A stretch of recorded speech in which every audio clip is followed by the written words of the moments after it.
this is pause. Session 17 of Knight's Slow Agents Dracula Dossier. This particular segment of the adventure of the campaign is called Starside. If you can remember, as we left it last session, you had met Nikolai on the in the dark on the coast of on the shoreline of Kaliningrad, an enclave of Russia, where you were attacked by somebody threw a penalgan at you, which you heroically fought and fled. You fought some more Russian vampires or Ukrainian vampires, Zaolenskis. You burnt them to death in the plain. Took off and flew to the Ural Mountains. Upon which landing, you had seen the runway. There was the big Tupolev aircraft that had transported the Arctic vehicle, a smaller Cessna-like plane. You crept into the Perknos facility to see what was going on, only to discover that Jackson Lamb is Dracula. And upon discovery, he pulled a lever, and you fell into the white light. The white light is an artificially created white hole. So what a white hole essentially is, if my reading of Stephen Hawking's book, a black hole ends at a point, and then it opens up again to a grey hole, and somewhere along there is a white hole. The idea being it's an infinity loop, universe contracts, and then it contracts, collapses in on itself, explodes, and that creates a big bang. So there's the possibility that in fact our universe is simply a continuation of that black hole, white hole event. This isn't a huge white hole. It was a small white hole that was created by the Russians. They were attempting to replicate America's Star Wars program badly. I'm not sure how but they created a white hole. This, in turn, as you are falling through it and discovering you landing on another world, the hypothesis is that it opened a gateway to another dimension or another universe or another state of being. What you do notice as you land, when you come out of this white hole, is you cannot go backwards, if that makes sense. It's like you can walk. It's like walking through water, but when you stop, you can't take a step back. You can only go forward. It's essentially it's a one-way door. If that makes sense.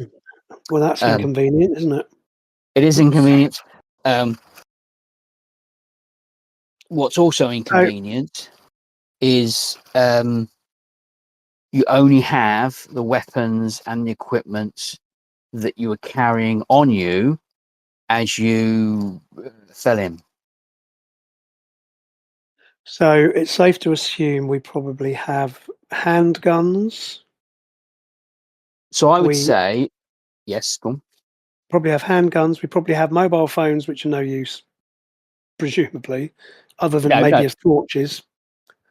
Yeah. And we'll have what we were carrying. So, like you say, we were wearing winter clothing. Yes. Yeah. Because we were in the cold. And we would have had, like I say, we would have had some sort of handgun. I don't think we did have other weapons with us, actually, didn't we? I Yes, stand corrected. We did have other weapons with us because we had like those shotguns, didn't we? With yeah. So Nikolai, obviously he was charged with providing equipment and transportation by Jackson. yeah, Nikolai tooled us up pretty well, to be fair. Yeah, so you have got a heavy weapon each. Whether you want that to be a shotgun or a machine gun, you can decide now. I'll take a machine gun. So you can have take a machine gun, and you can have 1d6 clips of full ammunition each, because you have not fired. So given that if we apply a bit of logic here, you've landed and you could go into, your perception would have been a potential firefight, you would have tooled up. Yeah, we as did. much as I remember that. Yeah, so I will. As for flak jackets at bulletproof vests, that is a potential. If you want to retro a bulletproof vest each, I don't know about that because I think we were just wearing. I think we were wearing. Well, I mean, I don't know how the others feel. I'm happy to go with the. So it's like a submachine gun, and I rolled four clips of ammo, and then a pistol. I think we probably all would have had pistols. Yeah. So do you want us to roll? Should we roll for ammo clips for them as well? Yeah, and these are full, so these are 20, 30 rounds each. Lovely. Okay, so 6 clips there, and I think we had, like you say. I mean, is it likely we were carrying a knife? Maybe. There was no reason to think you wouldn't, given what you have encountered. Given you've encountered these creatures before. Okay. Given that you would know that a stake's quite useful cutting heads off.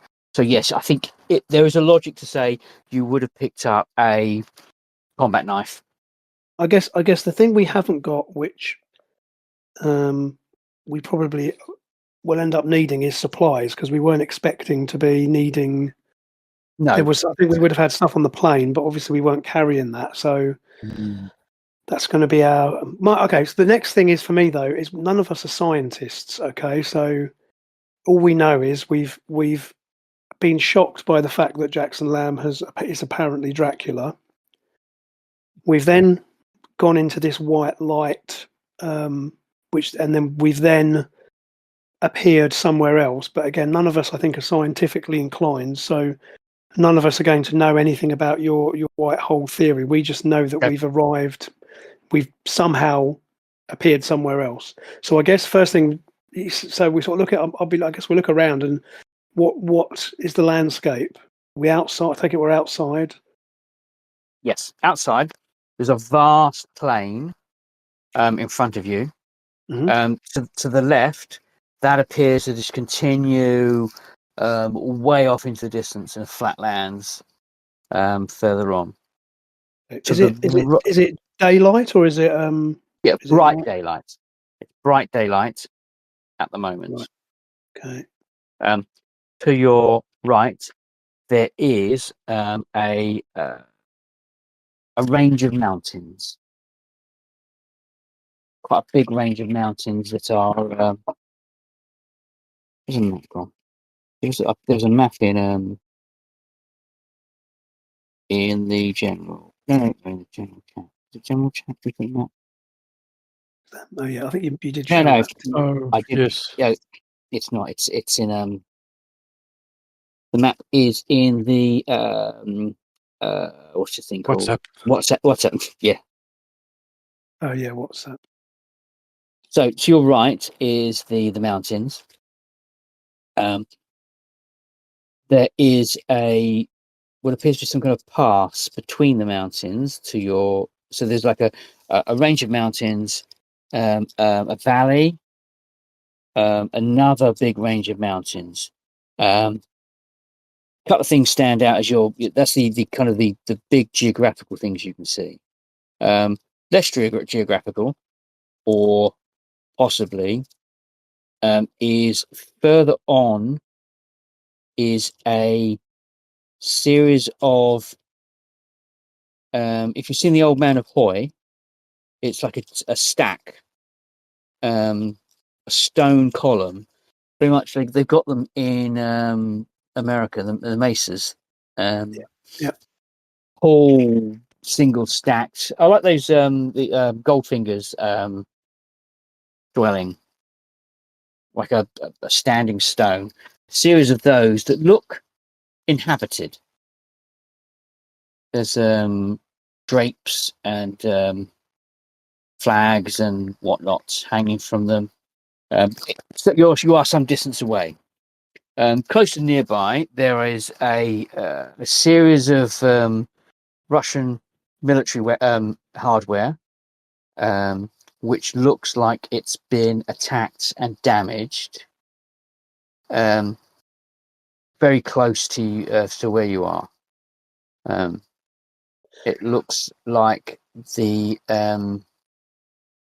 tank and the armored personnel carrier, the machine guns are all pointing up in the sky. There's nobody about that you can see, but there is a T-72, an armored personnel carrier, a couple of jeeps, a fuel tanker, and a box lorry. Big box lorry. Okay. Um, So to we your- looking around. I take it there's no signs of life, and other than those vehicles, there's no. No, so And you those say vehicles. dwellings, the dwellings. But there The doesn't other appear thing you're to seeing be. is you do see the red Arctic transport. Okay. The whatever it's called. That I say parked. That is standing off to the right, about 200 yards away, just not doing anything. But the others, it looks like the others have been part of an attack, because they're not. They're out of formation. It looks like they've been. The tank has the cannon pointing upwards, at a slight angle to the where the actual tank is. It's offset slightly. So I'm getting the impression then that these vehicles maybe came here together.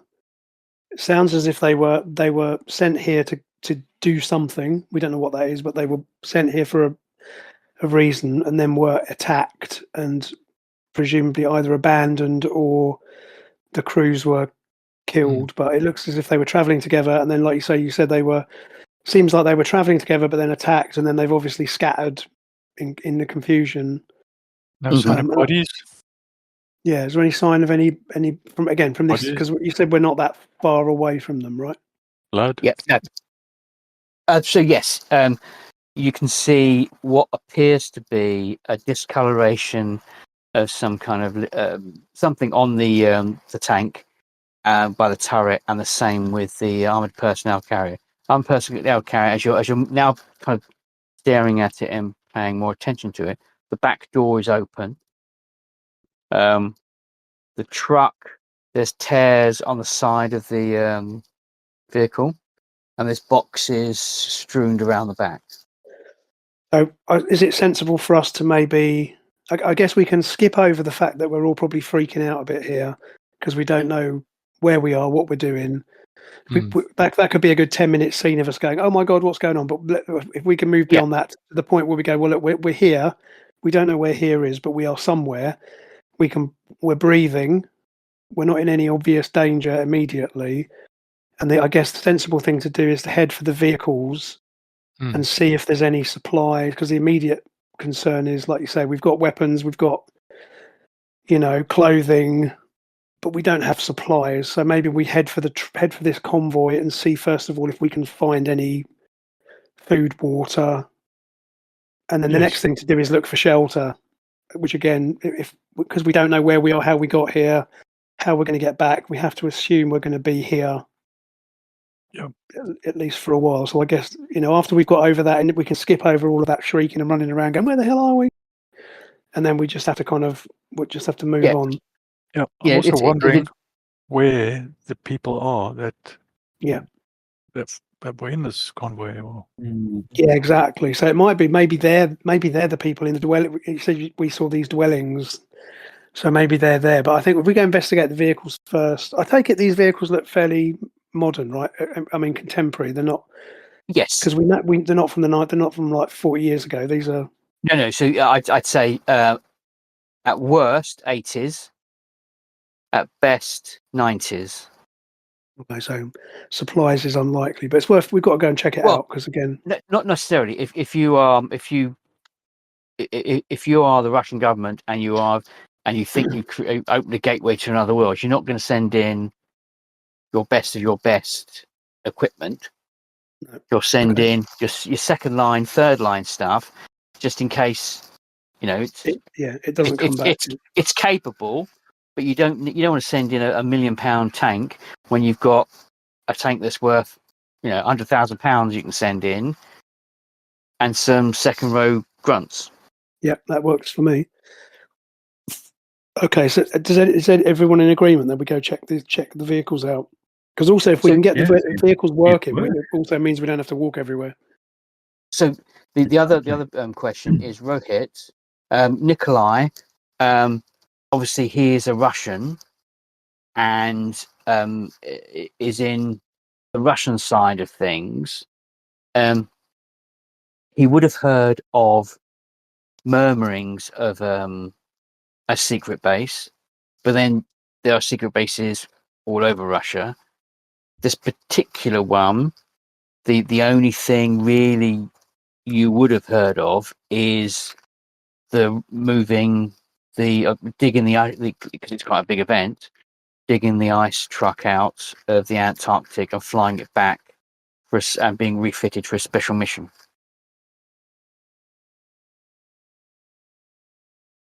that's that big.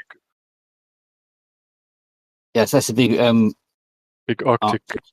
Yeah. Did we put a picture of that? I'm pretty sure there's a picture of that somewhere in. Are you with us, Rohit? Yeah. Cool. So there's a I want to say the 30s, maybe a bit later. There's a Russian, American vehicle that they used. They thought they'd use in the Arctic, but clearly it was designed badly, and the minute it got into the snow, it kind of stopped. But it had big snow wheels, big red thing. It was pretty sure we put a picture up. I'll see one, but I want to see the map. That's quite a while ago. Let me just try and find another picture of it. So this big vehicle, and it looks like it's had the last time you saw a picture of this, it had city wheels. This looks like it's got giant tractor wheels, and there is it looks slightly different.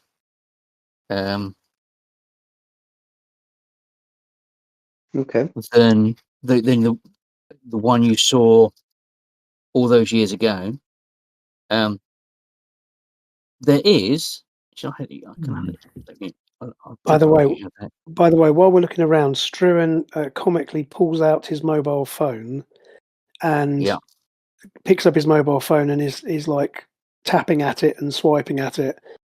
Clearly he's not going to get a signal, but he's still looking. What supply you want now? Well, yeah. If he's on Tesco Mobile, he's out of luck, isn't he? No, he's got to comically look. Clearly we're not anywhere. We're not in Kansas anymore, right? But he still makes a point of picking his phone up and trying to see if he can call his wife, because all he can think of is his wife's going to be pissed that he's not called her for 2 days or whatever. The only thing that pops up is you've got a dental appointment tomorrow. Yeah. Oh, there's 10 quid. I'm getting fined then. But anyway, so he puts his phone. He puts his phone away and sort of begrudgingly sort of puts his phone away after looking. Can you scan for radio actually, like a normal FM radio, to see like if what do you have? Oh, that's a good shout. You can, because there is. I mean, okay. I would. That's an excellent idea, because I've got an app on my phone which you can use to listen to radio. Hmm. So maybe it might be worth, Kevin, if you give us a chance, maybe that, or we could use preparedness, right? Because that's how it works. So Yep. we could argue that one of us, let's say Struan or Min, is a bit of a radio nerd and has got an app or something similar.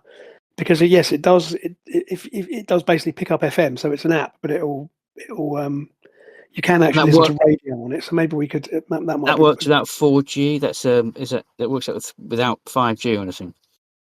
I've got Yeah, no idea, but that should work for the without purposes of network. don't know, but for the If we- purposes of stretching credibility, I mean, considering we're in a white hole in a Some infinite some loop of a universe, I think having an app that picks up FM might not be too unrealistic. some phones have built-in radio, but it, Yeah. it works. The earphones will function as an antenna. Antenna. Yes, Yeah. Wired- exactly. So wired that's exactly right. Yeah, so you can use. Yeah, that's right. If you have. I mean, again, this is all it's all very convenient, but also having said that though, Like roll. on a more sensible note, if we go for the vehicles, there's got to be a better chance that some of these military vehicles will have walkie-talkies in them anyway. So who of the four of you, which one of you has an iPhone? Oh, definitely. I think Struan would definitely have an Android phone. Yep. Who has an iPhone? I bet Louisa would definitely have an iPhone. I would say. Yeah, I was thinking the same thing. Men I'll go probably with you on doesn't. that then. Mim's Well, got what one of have you his just landed me kids. with? Right. So Yeah. as you get your phones out and you start messing around with apps to see what Yep. you have, so things like the Compass app, you have got the FM radio app, DAB radio, that kind of stuff. A couple of things happen. Struan's phone asks if it wants to connect to a Bluetooth, AXOM for whatever. You don't know what it is. Okay, But I'll say yes to that. on Louisa's phone, it pops Yeah. up with the location of do you want to connect to a nearby AirTag? Okay, for the benefit of people that haven't got a clue what you're talking about. So an AirTag is an Apple device which you can put in your wallet, put in your It's shoe, a tracker. put in your It's a tracker. basically a tracker. Yeah, it's for But what store. it does is but it relies upon nearby iPhones for it to work. So it doesn't. Yes. It means that if there's a tracker, a tracker in the area, it means we're very close to it. For one thing. Yep. So I think it's within something like 30 meters or something like that. If I remember right. So weirdly, as we were getting off the boat and driving along the Isle of Wight, coming out of Portsmouth, on Sean's phone it popped up. There's this AirTag tracker, and it stayed with us for ages. So obviously a car. It must be a car. Yes. At one point, we thought somebody had put an AirTag in the van, to follow us and nick it. When we got to the house, double checked, it wasn't. But yeah, so those two things happen. So anyone with an iPhone pops up with this AirTag that's located nearby, and obviously the Bluetooth thing. Well, I mean, Struan will connect to the Bluetooth because Yep. It doesn't tell you anything other than it's XO whatever, but the AirTag. But again, that means there's some equipment nearby. So let's see what it is then. Yeah, let's go through the motions. But the closest proximity of something that might have that technology, given your assumption is that this is a T-72 and they are older Russian vehicles, certainly you won't be able to tell whether it's it doesn't look an incredibly new Jeep or truck. Trucks just like trucks half the time, but certainly the T-72 is quite distinctive, and that is an older tank. It's up to 84, 92 or something now. Yeah. So that looks older. Now, whilst you know that the Snow Cruiser is a vehicle that was built in around the late 30s, 39 for Admiral Byrd's mission, that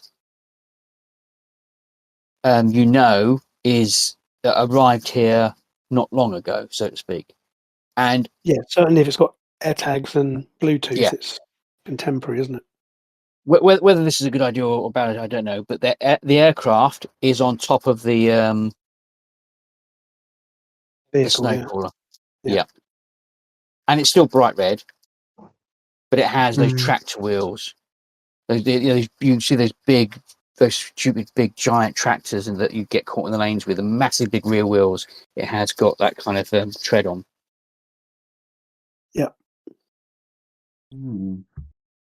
Well, Should we obviously, go all together, or should we try checking one vehicle at a time? Maybe check the jeep or fuel tanker.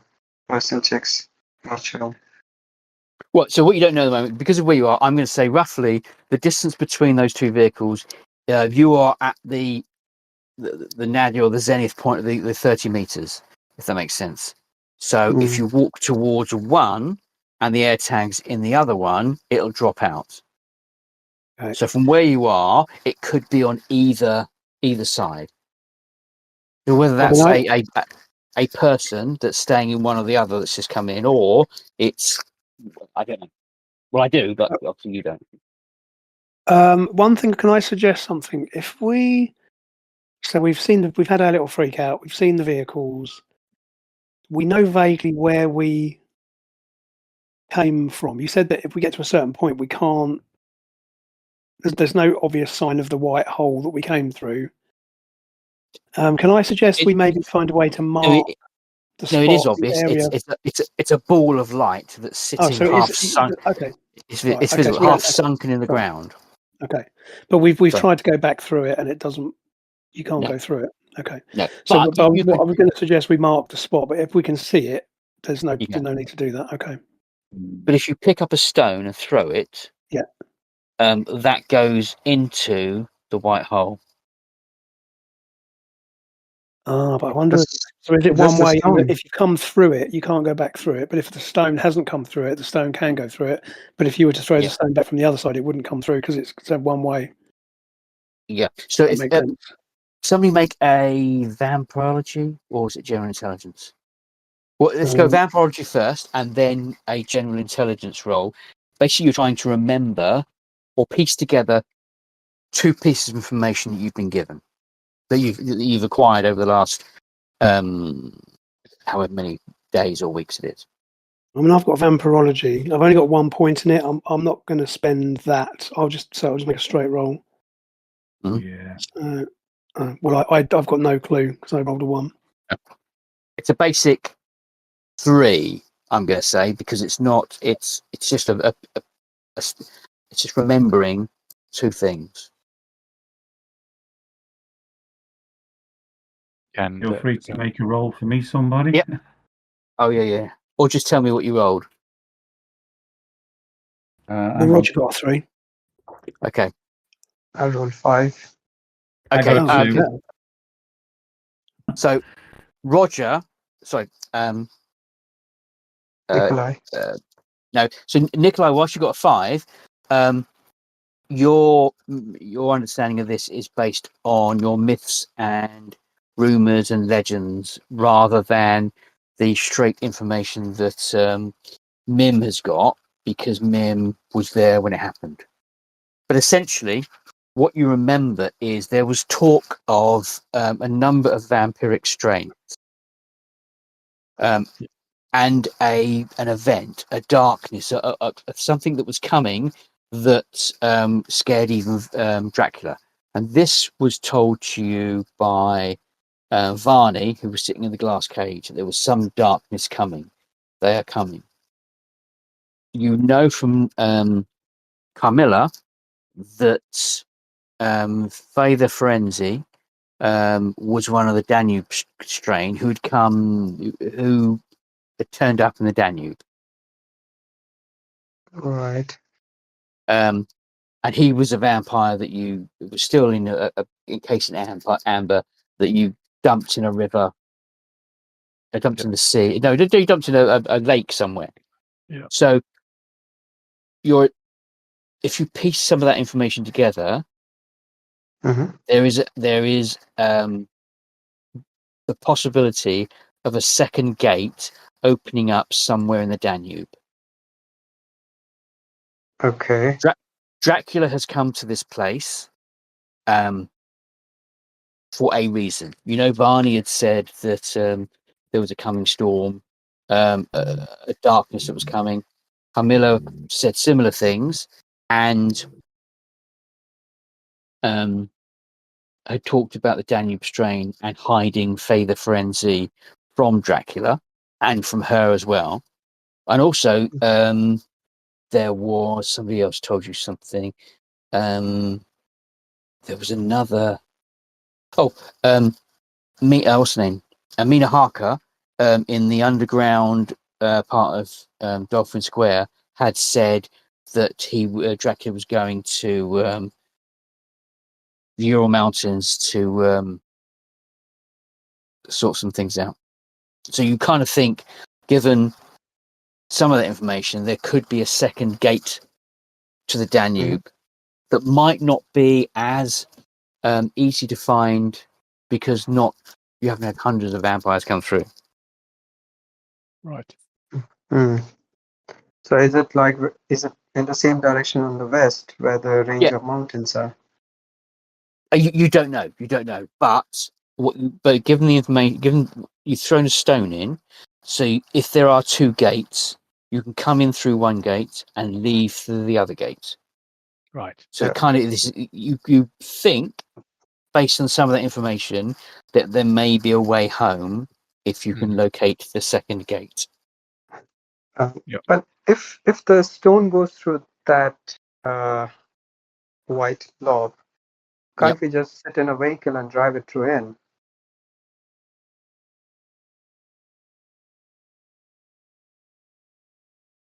You think?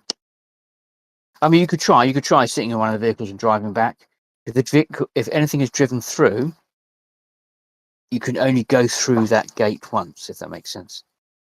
To be fair, we don't. To be fair, though, we don't know that at the moment. So I think that's a very reasonable thing that we would try. Is because we've tried to walk through it. Yep. But as I say, I don't think any of us are scientists. So I think Rohit's right. I think we would probably, if we can get one of these vehicles started, it makes perfect sense to try and drive it back through because we think, well, maybe you just need more power to get through or whatever. But no, I think that makes sense. Yeah. Yep. Okay. So from where you are, what vehicle are you going to? Well, which where are you going? well, Good. should we Go on. finish searching this? Yeah, let's search them the first, area and then- first. Yeah, so I think we should search them first. And I think to answer Rohit's earlier question, I think we should probably stick together rather than split up, just because we don't quite know what's going on here. So I think maybe two of us cover the other two. So we have two of us check the vehicle, two of us stay outside and Keep watch. keep watch, and vice versa with the other vehicles, just to make sure we're not being observed or we don't get snuck up on, because that would be quite hard to do, presumably, because we're in a big flat wasteland. So it would be hard for some. It's not like someone could sort of creep through the trees and sneak up on us. But even so, it's probably a good idea to keep an eye out. Yep. Do we have binoculars or anything to watch? It's a good point. We might find them on these vehicles, though. I don't think we have binoculars with us, but I reckon we could find them in the truck or the Jeep. I can't see a logic to you bringing binoculars, knowing that you were going. Yeah. It wasn't mentioned. Yeah, but I think it would be. I think it would be not illogical to find them in one of these vehicles, especially that big, especially the big old Arctic thing. Because looking at that plan, it's full of equipment, and so I think if we can get into that, we'll probably find supplies as well. Because there was food supplies. There's literally a food storage area. Yeah, because the outside, one we should maybe check first. The outside looks like it's been retrofitted or refitted. So if they've gone to the trouble of fitting the outside, you would have thought it's an expedition vehicle. It's probable that it has been fitted in on the inside. Yeah. Give me 1 second. I'm just going to shut the doors of some house because it's getting cold. Hang on. Are there any signs of tires being stuck in a place? Do we know that vehicle is there for few years, or do we know that it looks like as if it has been moved? I don't think it's been here that long because an AirTag has a battery life of about a year. Mm. So if there's an active AirTag, then it means that the AirTag has been here for probably less than a year, because if it's still active. And the same goes if you've got some sort of Bluetooth device, it's not likely that that would still be active. So I reckon they've probably not. I think it's fair to guess they've not been here for more than a year, and it could be significantly less. But But you does know, it the Arctic thing has been pulled out of the snow in the and moved up here in the last 2 months. yeah, Oh, so I think this is fairly recent. And I think we but should it's check not the been Arctic moved vehicle. like in few hours, I guess. Yeah, there's Okay. no sign that. Is there any sign that the is there like appear to be fresh tracks from where the vehicles Yeah. have been recently moved, or have they? No, They seem to have been sitting there for some time. it just seems to be parked. Okay. Hmm. So I think we should Because check that out would mean the that big beast first, honestly. The Arctic. Yeah, because I Okay. think that's where the good stuff will be. Because again, looking at that interior plan, it's obviously kitted out for survival. So we might very well find food and I'll, maybe torches, binoculars, all that stuff that we didn't bring with us. I'll keep watch, and while I'm keeping watch, I will also examine the outside of the vehicles. Is Ant? Ant, are you still online? Yeah, I'm here. So do you and Rohit want to go and check out the interior, and I'll stay outside with So I'll stay outside with Min, and then if you two want to go and check inside. Fair enough. Yeah. We're But do looking we just have for the anything keys? interesting and useful. So you don't have the keys to this vehicle. How do we and go in? So you're going to the Arctic vehicle. The door Yeah. is. Where's the door? Sorry, didn't catch you. I'm just trying to figure out where the door is. I reckon it's got to be. Hang on a minute. That's a good question. Oh, the back. Front. The far. Look at if you look at the picture with the plane, it looks like there's a door to the front of the vehicle. Oh yes. Oh, hang on. Which picture? Right at the front there, but Yeah. So it's actually on the right-hand side, at the far front, beyond the first wheel. yeah. So is it near the By control where cabin? On the picture, you've got the front of the vehicle. There's a tripod on the snow. Yeah. Sort of in front of the tripod, there's a window. That is the door. Oh, right. Yeah, that's what I'm looking at in this picture. Funny, isn't it? Because the actual plans don't actually mention a door. No, but there is a 3D rendition. The door is in the front, right-hand side. Yeah, okay, makes sense to me. Okay. Yeah. Looks too. The height of the vehicle looks really It's a like funky-looking thing, but unclimbable. it didn't do what they thought it was going to do. It's cool. It looks like something out of Thunderbirds, doesn't it? I know. It's that's why I dragged it out the ice and put it here, because it's such a cool-looking vehicle. It needs a second It's life. pretty cool. And I think I'm going to give you the aircraft on the top. It'll be a. Not that. Well, actually, Nikolai can fly, so there we go. That's that. I was just about to say none of us can fly it because Nikolai can fly it. So I forgot about that. Okay.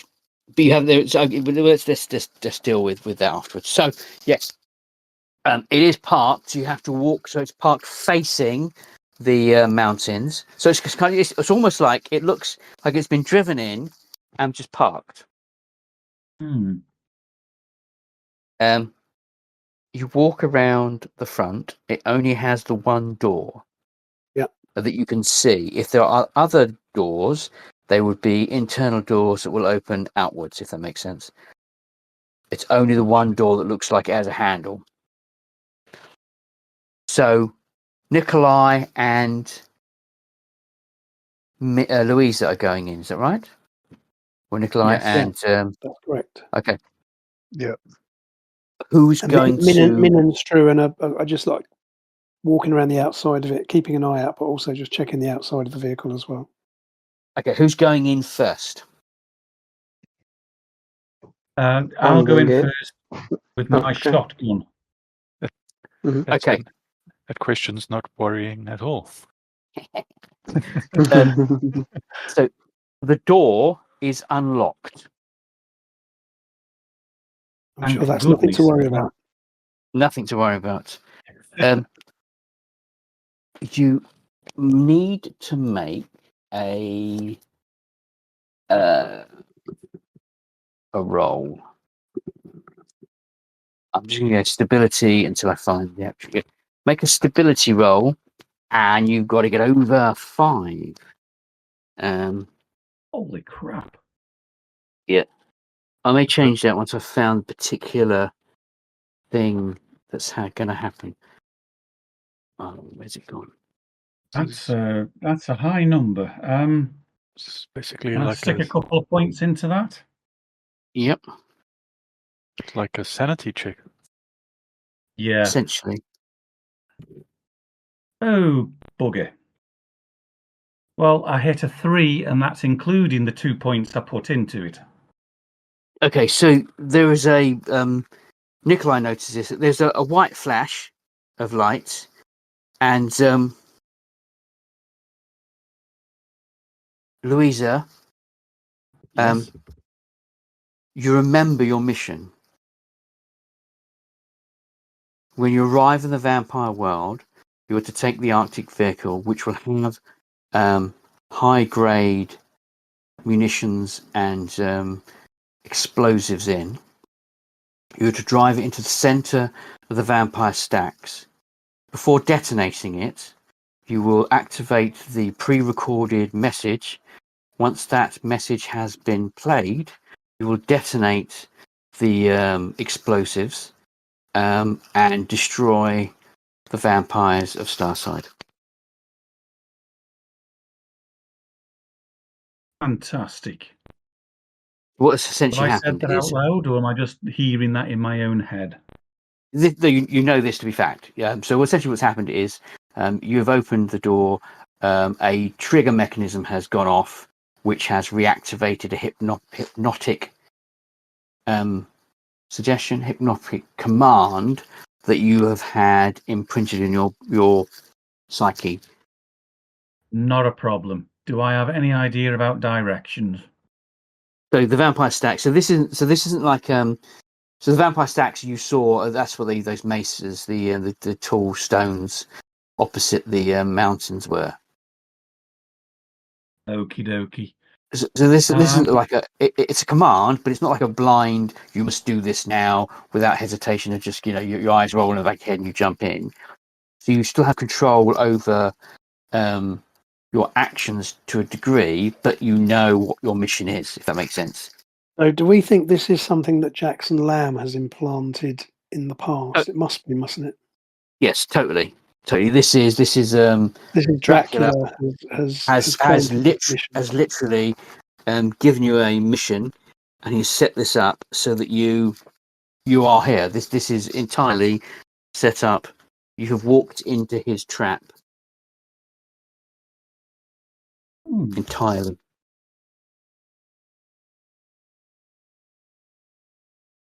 So the rest of us will not be aware of this development. No.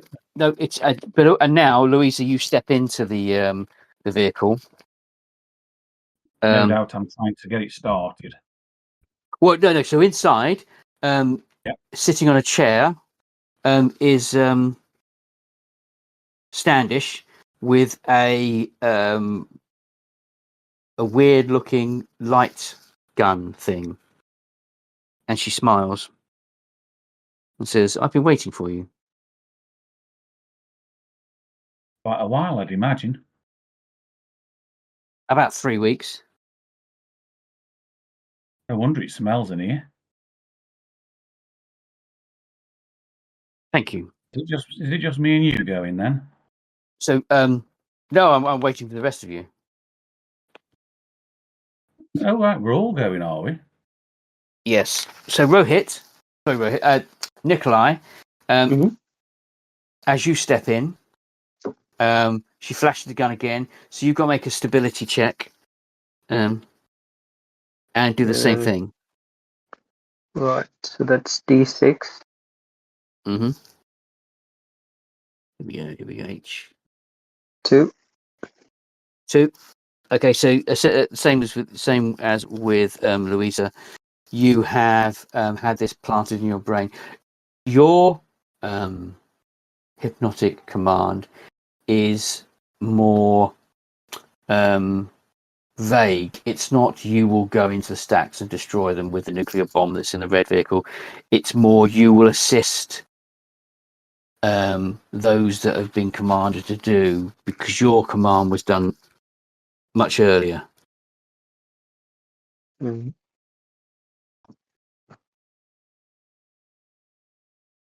But yeah, so Right. you have got you now know what you need to do.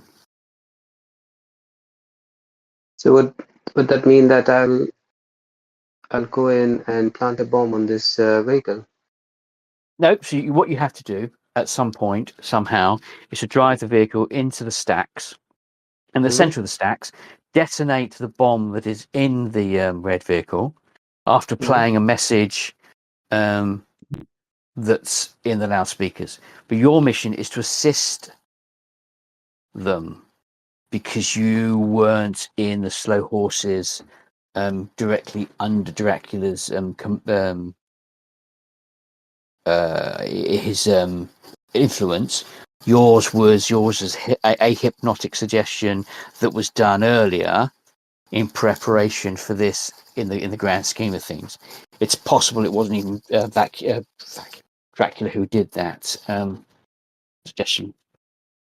If that makes Mm. sense. It's interesting though, because Nikolai's suggestion it still fits in with what Jack and Lamb said, which was to help us out. So isn't Yeah. it? So it's funny. It's still essentially the same mission. It's just Yeah. yeah, interesting. Mm. So But it doesn't. It's not like this is you. How do I put this? It's something you have to do, and you're Mhm. compelled to do, but it's not something that it's not like It's not to the there's exclusion of all else. yeah, it's not like there's a minefield in front of you, and you have to walk through the minefield, plant the bomb mindlessly. It kind of gives you enough control to walk around the minefield, to fly over the minefield, to think about how you're going to do it. You still need to do it, but you are. It's not the end. It is the end. It is the end, and it's. I It's guess not like you what you're have trying. to. Are you trying to? I think you're trying to say that he can still function. So it's not like you're walking around going, "I must obey." It's like Yeah. you have this It's like, compulsion to do it, but that doesn't yeah, mean you're not going to still search the vehicle and you're still going to find food But that's your, as I say, and that's with Louisa. The mission is she knows what the mission is now, but she's still yeah, going to carry on in behaving normally, but with that as being her drive. yeah. It's like, oh yeah, that's why we're here. Oh yeah, that's what I With need it, to do. Yeah. yeah, that's what we've been told to. That's your mission. It's like, you know, save the cheerleader, save the world, kind of thing. Before you just arrive and go, oh, I didn't know what to do, and now you go, oh yeah, yeah, this is what I'm doing. Well, also before we were stranded somewhere, so we didn't know what we were doing here or why we were. Now you at least know why you're here, which is more than me and Min know, because we're just walking around outside going, "Are you guys all right in there? Yeah. Is there any And food?" Struan's just going, "Is there any food?" and I'm kicking the really large tires of this thing. Yeah. So, Louisa, you know what the mission is, and you're inside the vehicle. So it's a well equipped vehicle. It has plenty of food for a period of time. You do notice that some of the areas have been removed. And just wandering around briefly, At the back of the back of the vehicle, where the tires were being kept, all the spare tires, there is an explosive device. Whether that's nuclear or just a big bomb, you don't know. None of us are scientists, so we probably wouldn't know, No. would we? No. But I guess it's a fairly safe bet, given what has happened to these two. Yep. So what? Plenty of What's your food up here, Struan. Say again. The door. Plenty of food up here. Oh, did you say food? And so Struan, yeah, okay. So Struan will also go into the vehicle and have a look around to make sure there's no one coming. They'll be coming. So me, I'm quite peckish though. Do you mind if I just go and see what? I'll bring you something back. Do you want to? I'll bring you some food back. Let me go and check it out. And without waiting for an answer, I kind of go into the door. There's a flash. Make a stability check. Which is what? Sorry. A stability check. My stability is essentially that. It's I could be 5. Essentially, at the moment my stability level is 4. Mm-hmm. So what do you have to roll? Oh, it's roll 1d6. Okay. Okay. Yeah, I got 5, so I beat it or equaled it. Yep. So that's good. So I don't lose any stability then. So the flash went off. You sneezed as you went in. Your eyes were closed. The hypnotic suggestion has not been activated. Okay. So I just think, that's a weird light. What's that? What's the point of that? Standish is standing there with a giant mag light. Right. And she goes, "I've been waiting for you. Hurry up. Where's the other one? Can you get that out of my eyes? What the hell are you doing here? Where the hell have you been?" Jackson sent me. We've mean, come for the. When you say Jackson, do you mean old garlic breath over there? Who? You know the big D, cloaks and bats and castles. He's Dracula. Lamb's Dracula after all these years. Don't be so stupid, Hoy. I'd know if Jackson was a vampire. Oh, it was Dracula. I thought we were talking about. I mean, he pretty much did everything apart from turn into a bat and flutter away. Am I wrong, guys? And I'll sort of look for the other two and go, am I wrong? Anyway, never mind that. Where's the food? She points to the back, and there's cupboards of food. Okay, so I'll go and have a route through. Slightly disappointed to find it's cheap Russian knockoffs of like English confectionery and. Yes, it's a Venus bar. You can find chocolate, but they're Venus bars. At this point, he doesn't care. So he'll grab a couple out of the cupboard, and I'll go back to the door and sort of say throw one to I'll throw one to Min as promised, and then proceed to tear into a couple myself. He's obviously nervous. He's nervous eating, Yeah. Are you going to enter the vehicle? I think I will eventually. There's nobody coming, and okay. I'm sure we can see out the windows of the vehicle. So flash goes off. It's against stability. It's a 1d6. The difficulty is 5. Okay.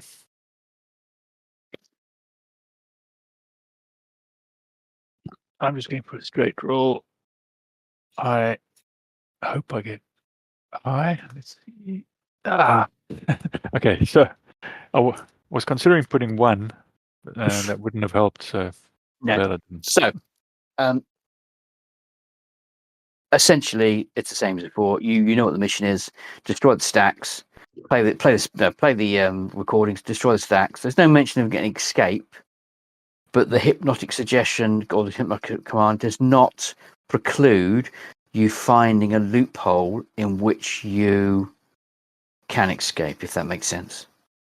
So this isn't a hypnotic suggestion to your death. Go there, do that, and die there.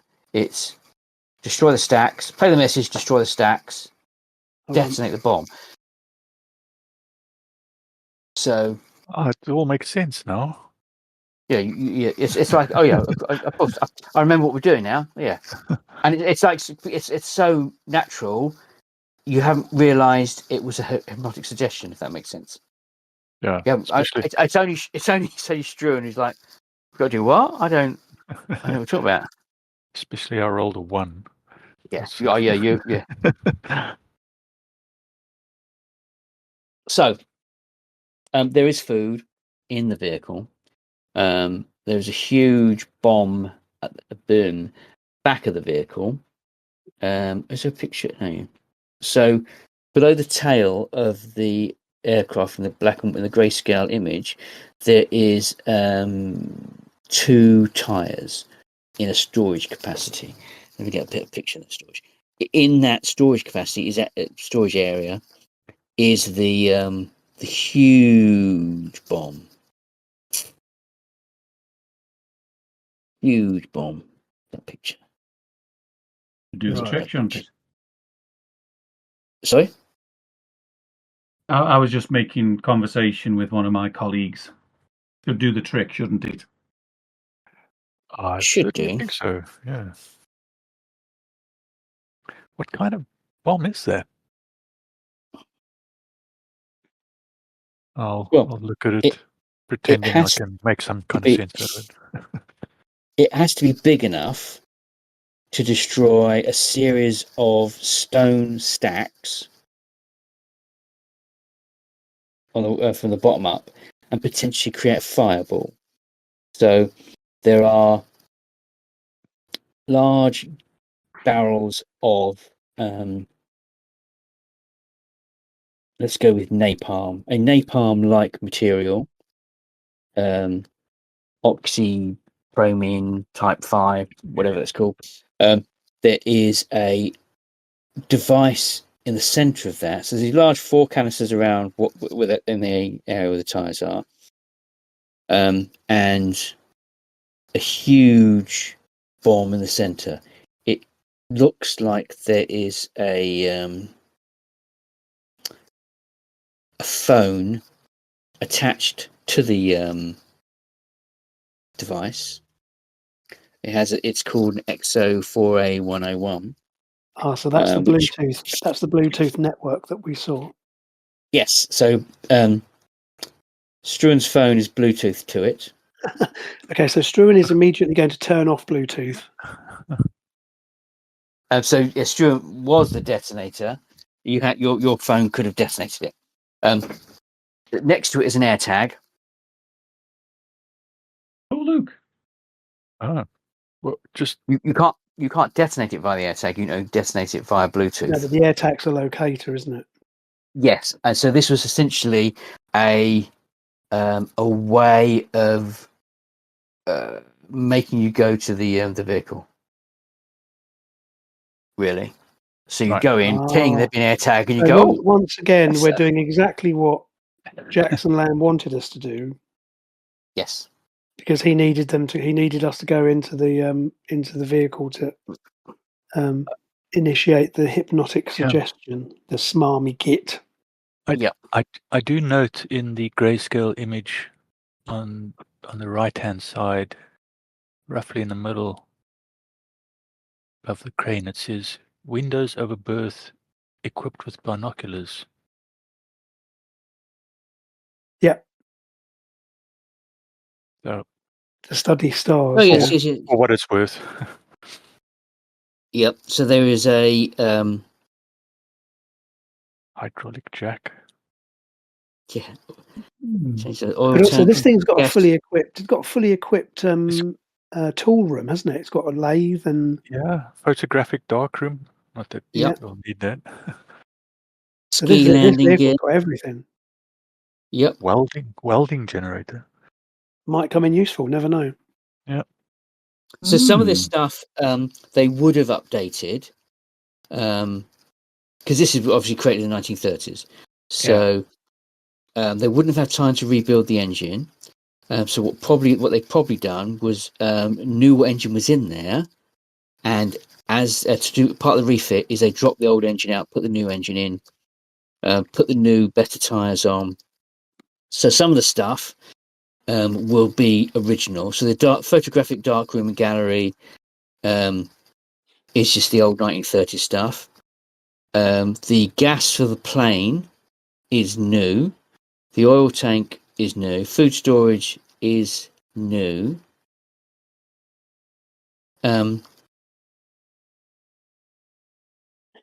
The radio stuff is new. What's So odd?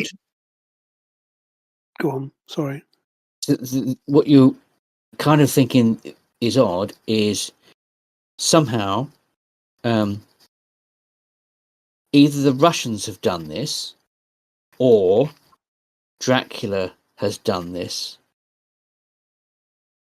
himself, if that makes sense. So Dracula has an organization that is capable of pulling out some vehicle from the snow.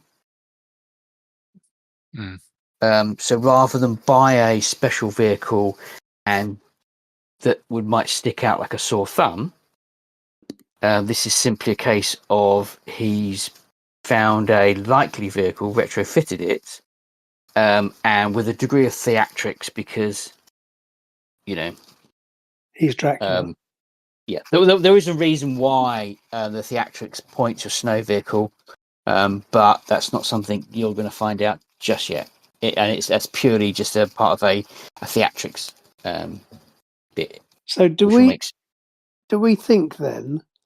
So in my head, what this suggests is that because we know that he's trying to stop something from coming through the other white hole, right? That's what he pretty much said to us, is that where this is to stop. And is this because we think he's therefore frightened of the vampires from this realm coming through to Earth?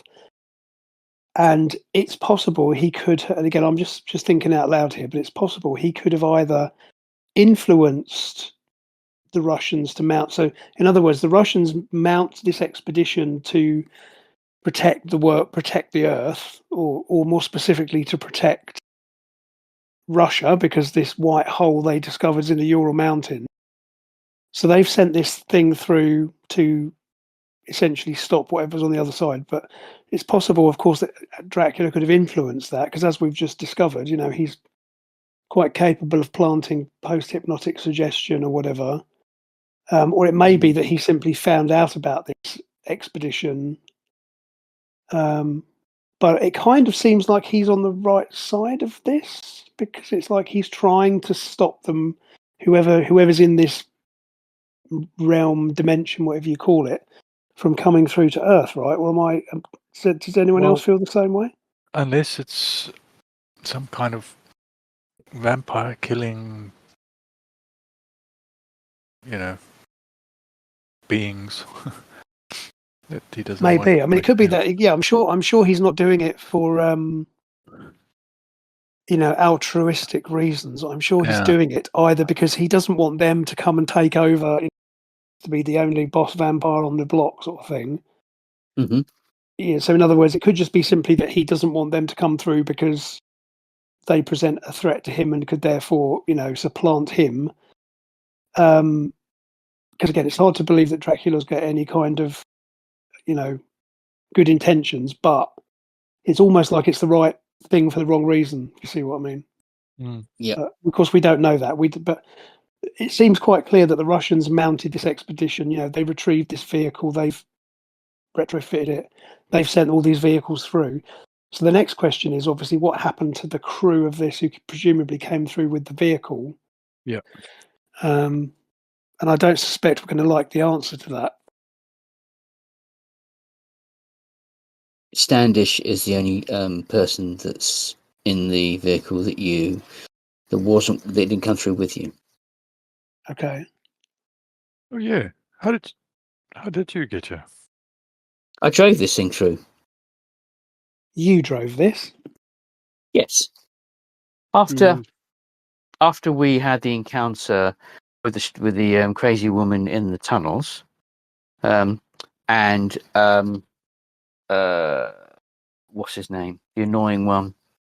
Roddy. Oh, Roddy Ho. Roddy was killed. Jackson tasked me with flying out to meet with some of his chaps from Edom in preparation of bringing this vehicle through to Starside, then waiting for you to complete the mission. So you drive it through that portal? Yes, Oh. I do have an HGV license. Okay, Standish. So what happened? What about these other vehicles? Did these come through at the same time? What's happened to the crew of them? The Russians ones. Oh no. They were here long before. They've been here since the 90s. If my understanding of the briefing that I got about this place, the Russians were trying to create a counterbalance to the American Star Wars program as a more stationary method of kind of using EMP or what have you. Created this white hole. Didn't know what it was. Something came through. A monstrous beast which they managed to destroy with fire. They set up a volunteer program and sent the tank, the armored personnel carrier, 2 jeeps, and a fuel supply and a food vehicle through. Initially, they just sent the tank and the machine gun through with a rather large hose, as it were, to attempt to use that as a supply. That didn't work because they couldn't. The liquid wouldn't flow through, so they sent a full diesel truck. What happened? Nobody knows, but they never returned. And all radio transmission was cut off as soon as the vehicles went through. I arrived about. Yeah, I was going to ask her how long she's been here. I've been here about 3 days, 3 weeks. 2, 3. Yeah, however long it's been. Yes, it's weeks. It's not. I haven't been here that long. And Because while you've been here, have you seen anybody else? I decided not to go and have a look in the Russian vehicles. That felt like it was a stupid idea. I did notice during the last sun up, I noticed tribes. There were travellers, humans on horse-like animals that were riding through the plains. But they seem to be in a hurry, riding up and then coming quickly back with deer, maybe, or deer-like creatures they caught. They looked like trying to think what they looked like. Medieval, scraggy, Viking-looking. Have you seen Vikings with Kurt Russell and Jamie Curtis? The film. I think you mean Kirk Douglas and Tony Curtis. So yeah, those two. Like that kind of, furs and just odd. Look, not cavemen, but they just look like primitive-ish. But they had their bows and arrows, but they were hunting deer. But they seemed to be in a real hurry. They just kind of zoomed in, and then so obviously I don't know whether you've noticed that the daylight lasts differently here. I was going to ask her that. So I'm guessing you haven't been through a nightfall here yet. No. So far, it looks like this daylight has lasted 48 hours. Because you know what comes out when it gets dark, right? Yes. And if the day is Well- long, maybe the night's long too. Uh-oh. Yep. Well, So you have stayed in the vehicle for approximately 3 weeks. So yeah, she no. When, let me think. It's been about. When did you have the attack in Dolphin Court? So it has I mean, probably that's been been a while about, because it's been about a week. yeah, let's say a week. So she has been here 6 days, 5 to 6 days. Okay. And And how so, many so far, nights? there's been no nightfall in the time that she's been here. No. So like for 6 days, it has been like all daylight. Yep. Okay. weird. Strange. Well, Have you seen the sun move as such, or is it like stagnant? It does move, but it moves in a Sudden a- kind of way? a slow arc, really slow. So I'm just relocating downstairs, so I'll be mute for a couple of minutes, all right? Okay. Yeah, Yep. it does move in a rather slow arc. Hmm. And has there been any change in the weather, or is it just been like that? No clouds, normal. No cloud, no clouds, just quite arid. Hmm. No change at all. That's a bit of a and, strange thing. and temperature-wise, is it? I've been a van. I just stayed in here, so I haven't. I mean, I'm not sure. what was the temperature like out when we were outside? Is it like Arctic? Yes, it's hot, nice and, but a nice heat. So 22 degrees. Hmm. So, morning Oh, on Sunside is 25 Earth hours. A day on Sunside is approximately 75 hours. well, The Hmm. evening is 25 hours. Night is 40 hours Oh, Earth time, if that makes sense. So what's that? 125 hours of daylight, and let's go 100 hours of daylight. Evening, dusk time. That's that's can be in a big ambiguous area, and then 40 hours of night. 100 hours. So she has been here 4 days because she has if she's not seen a night. right. Hmm. So that means I recommend we don't see a night either if we can help it. that means we're running out Yeah. of daylight, so to speak. So you have approximately 25 hours till night. Right. Approximately that's a maximum time. That assumes that she arrived just as the sun came up. Given that that's 4 days. Yeah.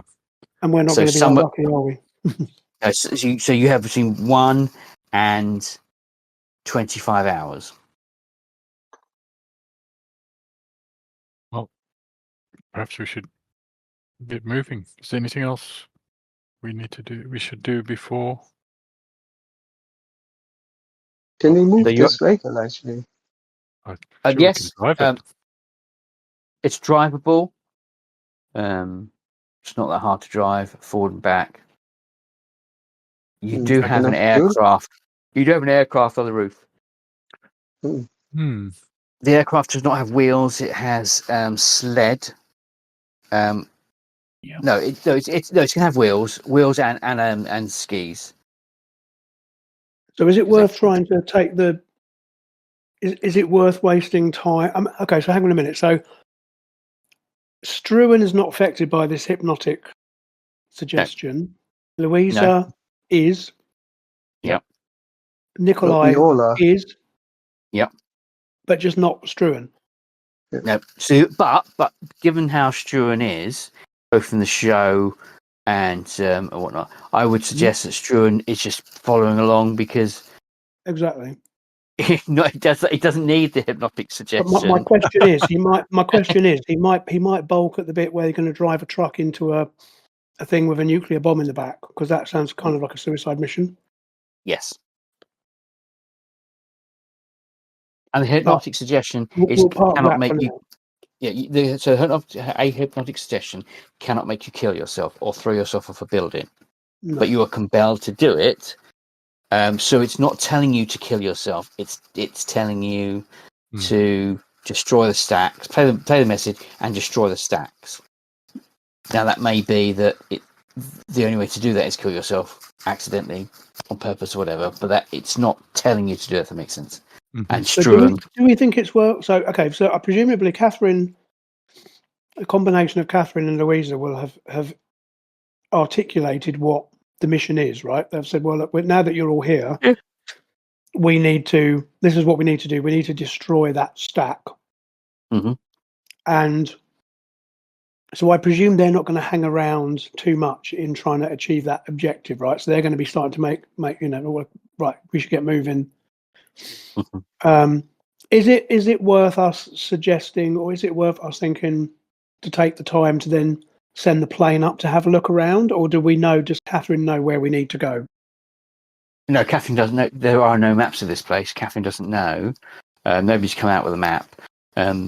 So yes, flying up to see if you can find a more direct route and a good place to position the vehicle sounds a perfectly good idea.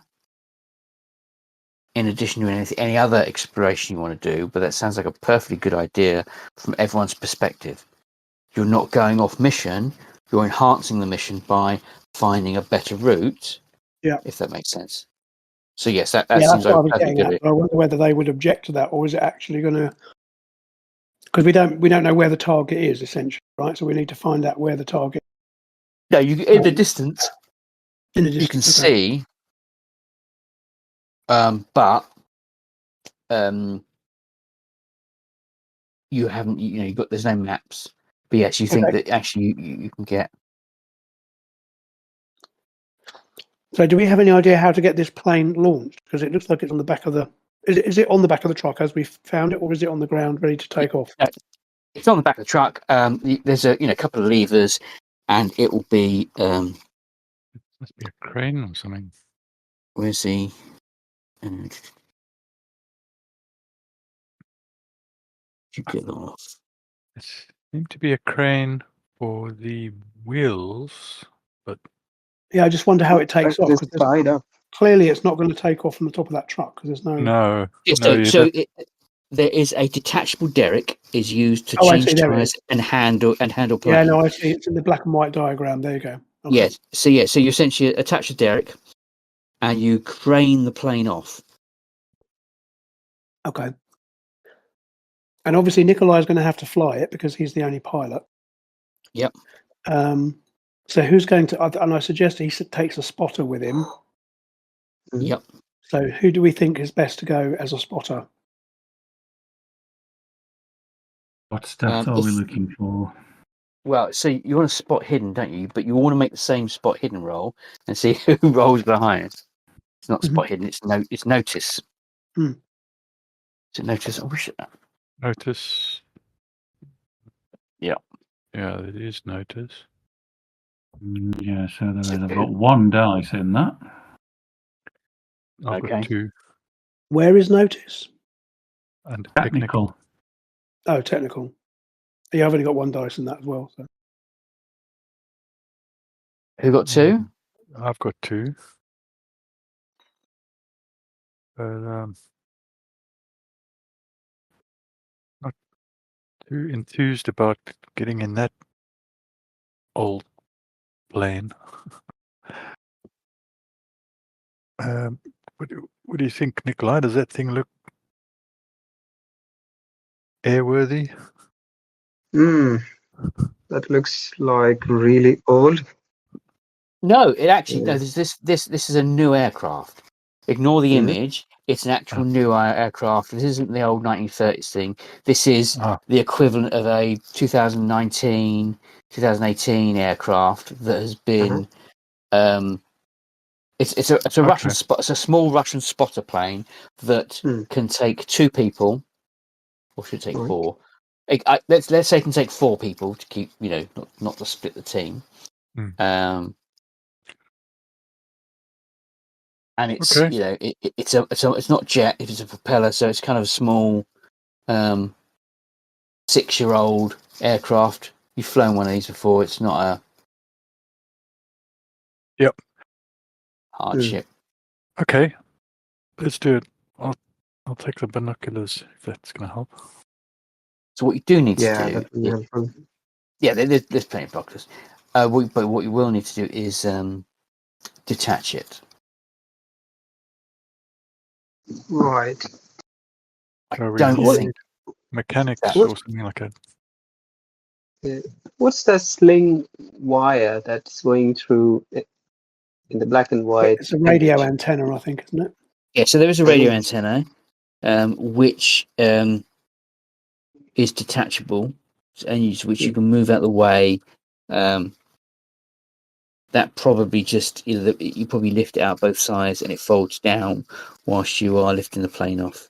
What we could do is, to go back to what Nikolai had suggested earlier, is while they're up in the plane, we could try, because obviously there's radio equipment in the truck, so we could maybe try and just see if there's anybody broadcasting in range. I mean, it's a long shot. There probably isn't, Mhm. but we could also do that just while, because I mean, I think we're assuming that from what Standish has described, the native inhabitants of the place seem to be primitive.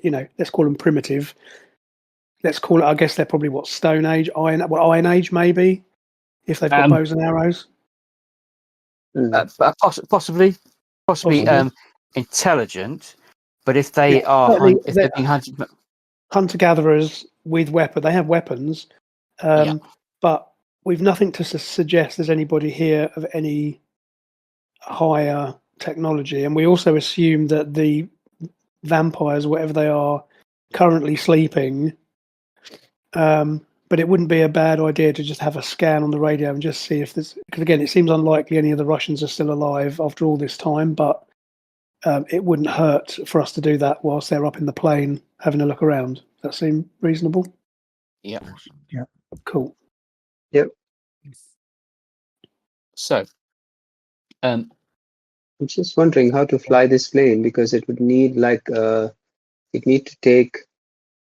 need to run a path before it can actually fly. Doesn't have wheels. so it does have wheels. It does have wheels. Okay. It's a very flat area, so you think that it's going to be quite easy to take off. Okay. You don't need to make a runway. It's Plane. Yeah. But we need to get it on a track, right? We need to move it from Yes. above the. Yeah, so you can use the derrick to lift the plane off and put on the side, and then you can fly. Oh, okay. Yeah, if you look at the black and white image, there's like a sort of a crane type thing that you can fit Mm. to the top of the vehicle. Yeah, I guess Okay. it'll take us a little bit of time to figure that out, but I guess we we can do that. It requires like 3 people actually to get the plane down. Yeah. Yeah. Yes. So up on top deck, there'll be a hatch. There'll be a series of poles and pulley systems. But so inside, on the walls, there are instruction manuals and the laminated sheets of bits and pieces. Some of those are 1930s old, and others are new stuff in Russian. But the Derek one is in it's a laminated area. There has been some Russian post-it notes posted over it, but if you remove the post-it notes or the like little white stickers, there's English that will tell you how to attach the derrick. And it's essentially the two poles that are on top deck. There is a hatch to climb up there. Attach them, bolt them in place, attach the pulleys, and swing around, hook it on top of the aircraft, detach the latches on the wheels and the skids of the aircraft, and you can lift it off. Okay, let's do that. So I guess we'll all muck in to do that. Right? We'll all muck in to help. Okay, I'm not going to get you to roll for this because it's a straightforward thing. The rope looks good in good condition. I say straightforward. You are lifting a plane off a large vehicle in another dimension, but it's a logical series of steps you need to go through. Attach the pole, bolt this bit of rope. So I think that's most people should be able to do that if you work together as a team. So you get this derrick up in the air, climb on top of the roof, and attach it to the plane. Start to winch it.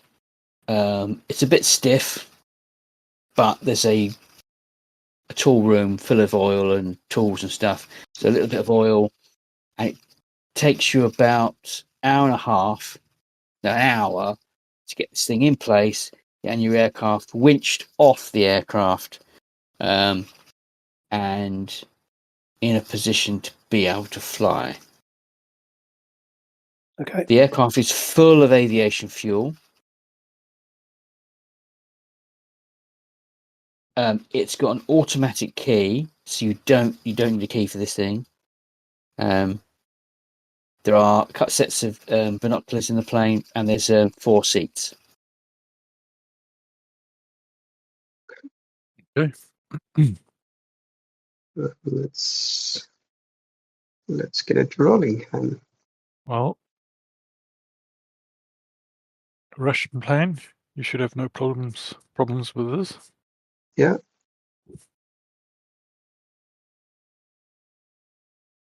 Ooh, Okay. let's all go in. Are we all going in, or is it just Oh, me yes, we're and all Min? going. Okay. Oh, okay, cool. So start the engine up, and it's a little bit bumpy, but it's a flat, and takes you a couple of minutes to get the plane into the air. Mhm. So there is from your aerial position, you are heading forwards, Right. with the mountains on your right. You see the stacks of they look like stone-built tower blocks. We'll call them vampire areas for now. Mhm. You take a pass along the mountains, and you notice the other side of the mountains there is a huge forest that runs parallel to the mountains.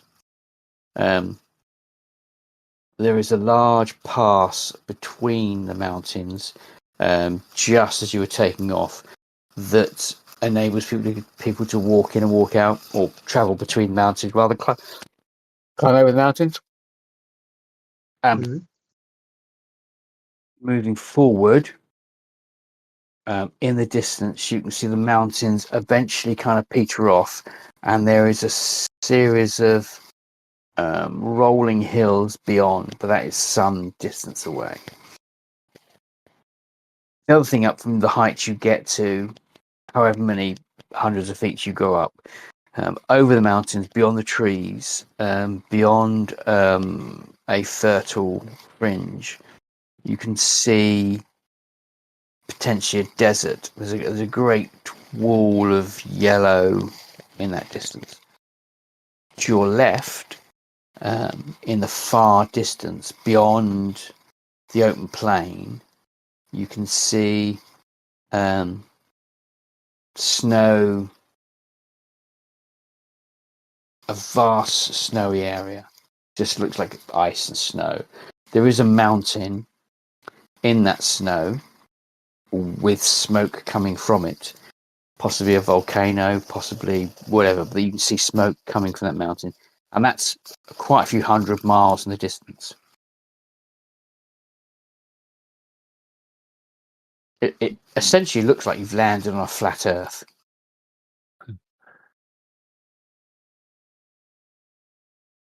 Crazy. So, flying around over the vampire areas, they are a series of stacks, irregular. There's no pattern to their layout. You get closer, and they're a bit more than just stone tower blocks. They're almost chitinous. Do they look There's- crafted? Yes, they look like they've been crafted by who knows what and how as well. They look like they're almost like somebody has taken the shells of thousands of beetles and stuck them together to create a mountain, a tower block. There are tapestries and flags flying off, but they're of just indiscriminate colours and just there's no pattern to them.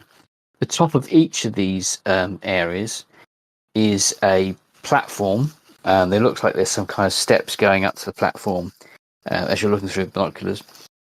For want of a better, the first thing that comes to your mind as you look at them, they look like launch pads. Really flat area. There appears to be some kind of bar-like perch as you're going round. There are a couple of the areas that have been destroyed. They've crushed down and damaged. This tells you nothing other than that there is a natural centre to these areas that you think if you did put the vehicle in that centre, detonated, you would take out 99 or 100% of the areas. So, a couple of things as you're taking off from a quite a high height, you are still getting pings from both the AirTag and the Bluetooth connection. I'm sure the range of Bluetooth. Few meters.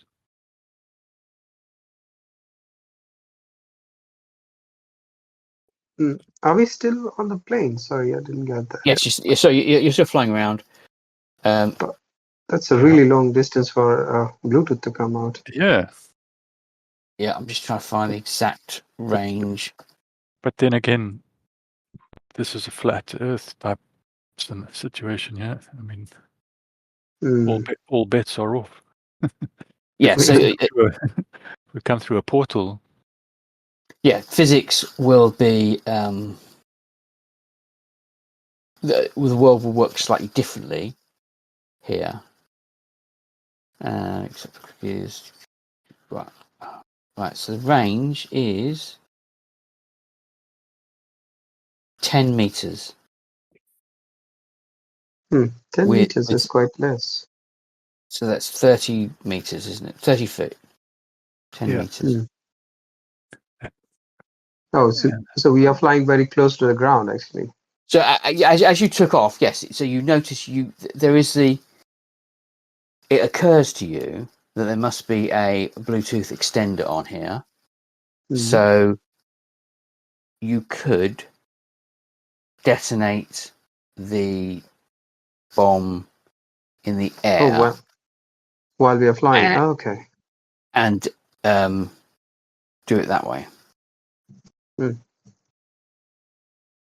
But we still need to move the bomb to that location. So somebody could drive in, get out, be picked up by the plane and then detonate the bomb. Hmm. So essentially what you want to do is come really close to the stacks at the right area, hit the signal, send the signal, and keep flying and get up as high as possible to be out of the range. Yeah. Essentially, a lot of crazy dice rolling to miss the bomb. Mm. So we don't have to blow ourselves up. No. Good. The hypnotic suggestion isn't telling you to kill. You can't do Yeah. yourself. What it can do is No sign of make any. you.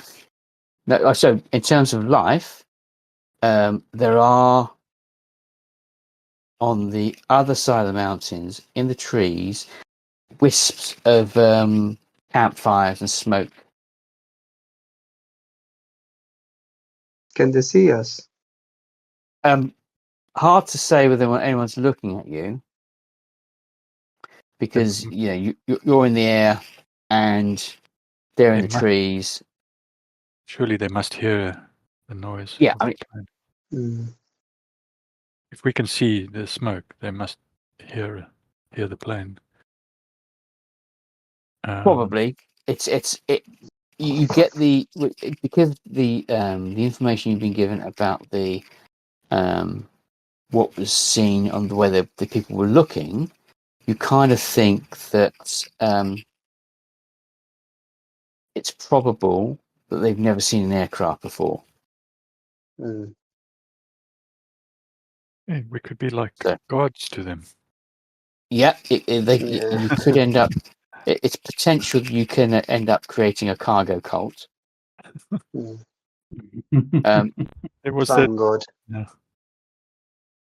Reminds me, there was a tribe somewhere in the, I don't know, South Pacific. Indonesia or Papua New Yeah. Guinea or somewhere there, Yeah. where some Mm. guys arrived on a plane and then left. And It was during the war, wasn't it? So the Americans turned up during the war, set up Yeah. an army Yeah. base, gave them a load of stuff, gave them a load of healthcare and healthcare. Yeah. They gave them some cool stuff, and they went back years later, and they found that these guys there was a religion, and they create wicker planes and stuff. Yeah. to And try and it's quite an interesting. Yeah. It was the same with what's his name, Prince Charles' dad. They went to an island, and his dad was what's his name, the Duke of Edinburgh was hailed as a god, and by another I bet he tribe. like that.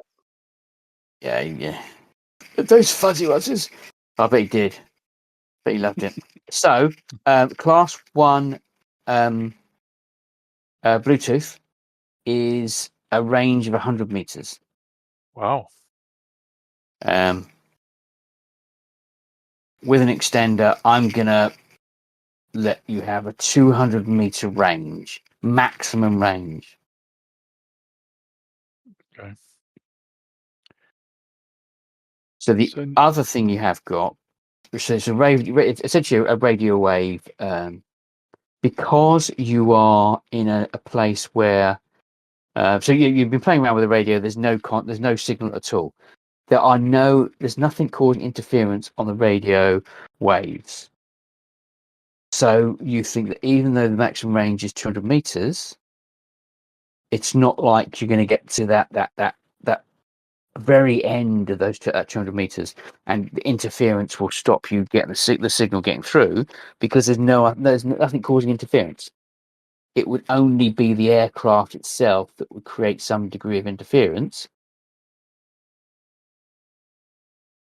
That makes sense. The receiver should be quite stable. There is that big radio wire that's running across the vehicle. So you kind of think, actually, the 200 meters with the extender, that feels quite 200 meters is quite a distance. You detonate a bomb, you will still be in the blast.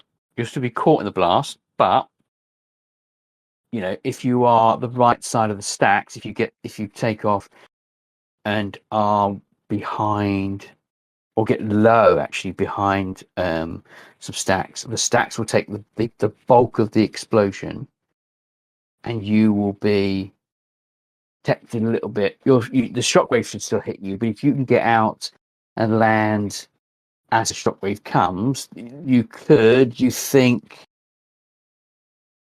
unless it's it's a 3 megaton bomb, you could survive this relatively intact. Whilst you're pondering that, and you are banking around for your second turn,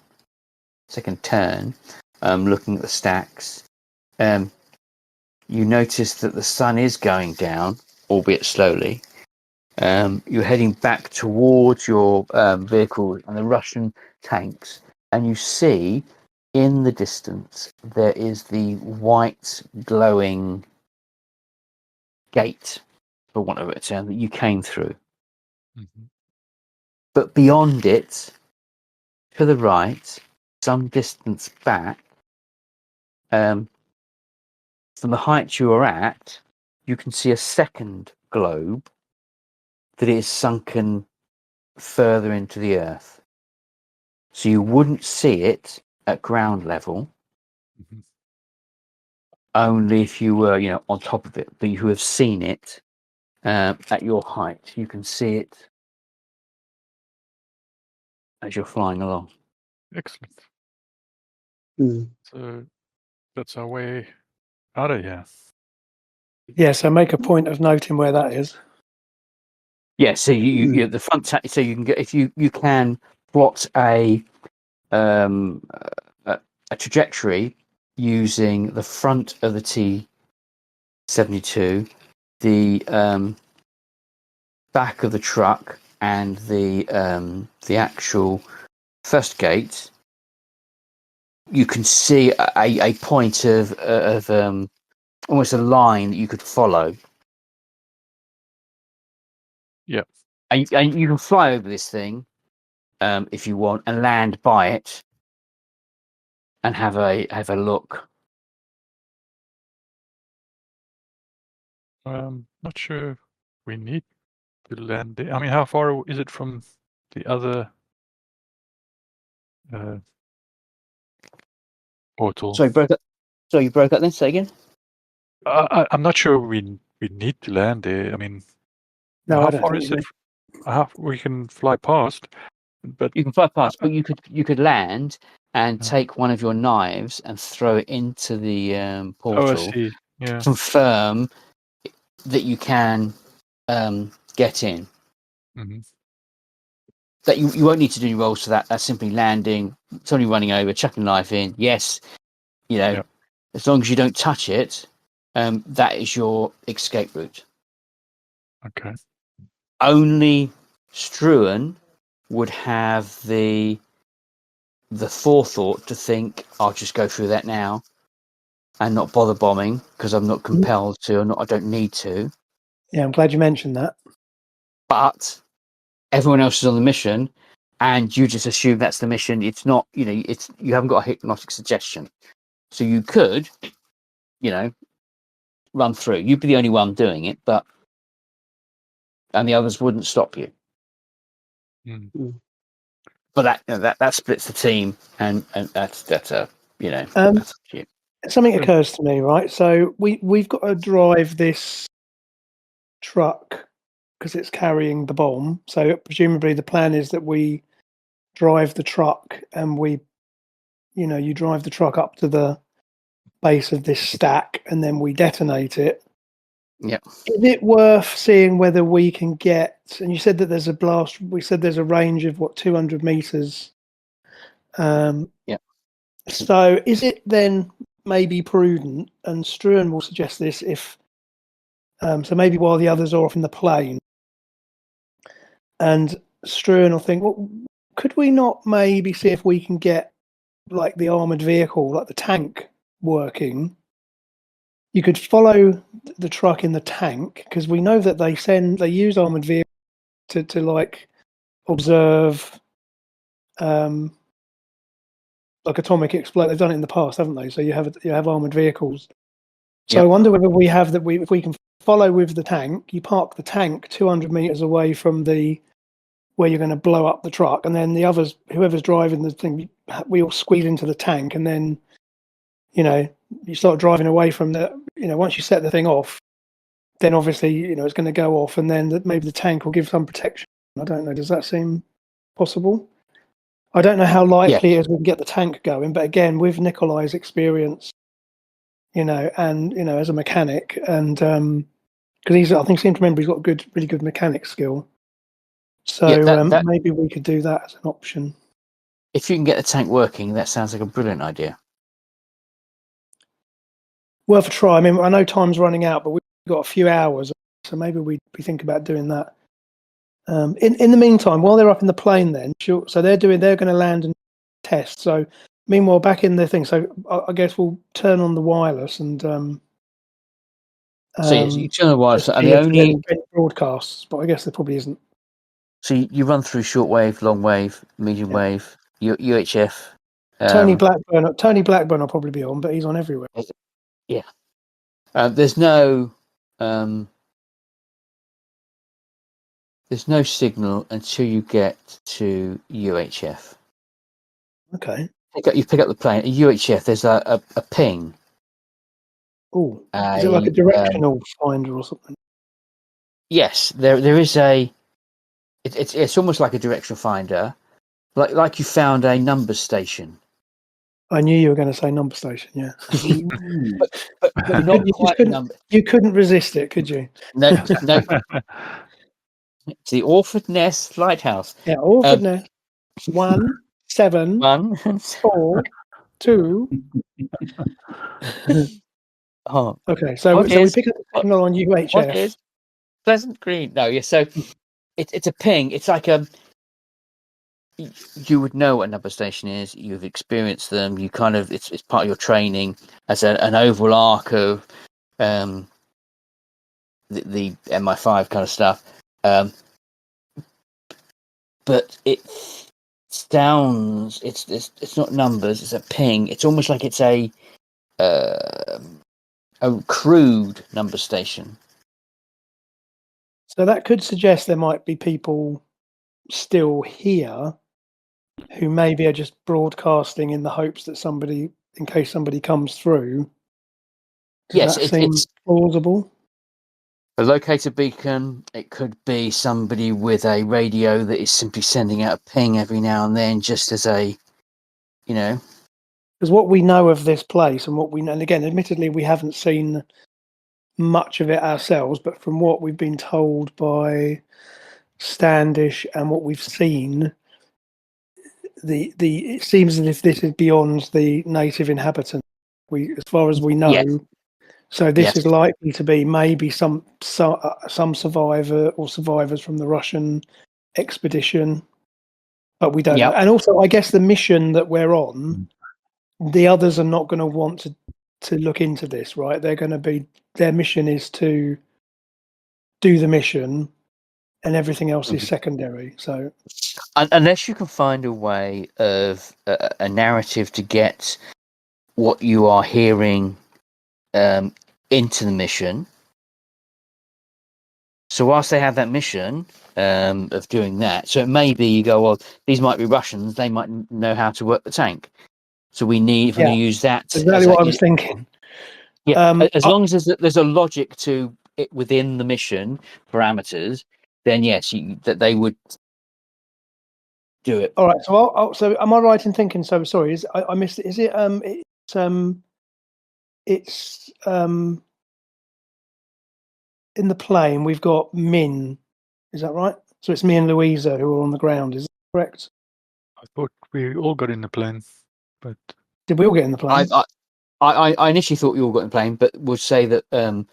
Well, it's fine. I thought two of us were going to stay behind and try and we were going to play around with the radio while they were all initially, but yeah. Go on.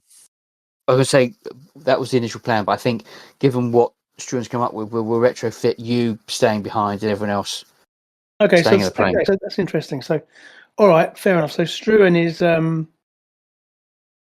Struan then on his own initiative, because he knows what the others are going to say there if he raises this with them. But again, in his head, he's thinking. So he's come up with this idea about the tank because, again, self-preservation. Yep. So he thinks, well, maybe if there's, having detected this radio signal, he knows that it must be, or it's very likely to be the Russian or some Russians, because it's not likely to be what we know of the people here.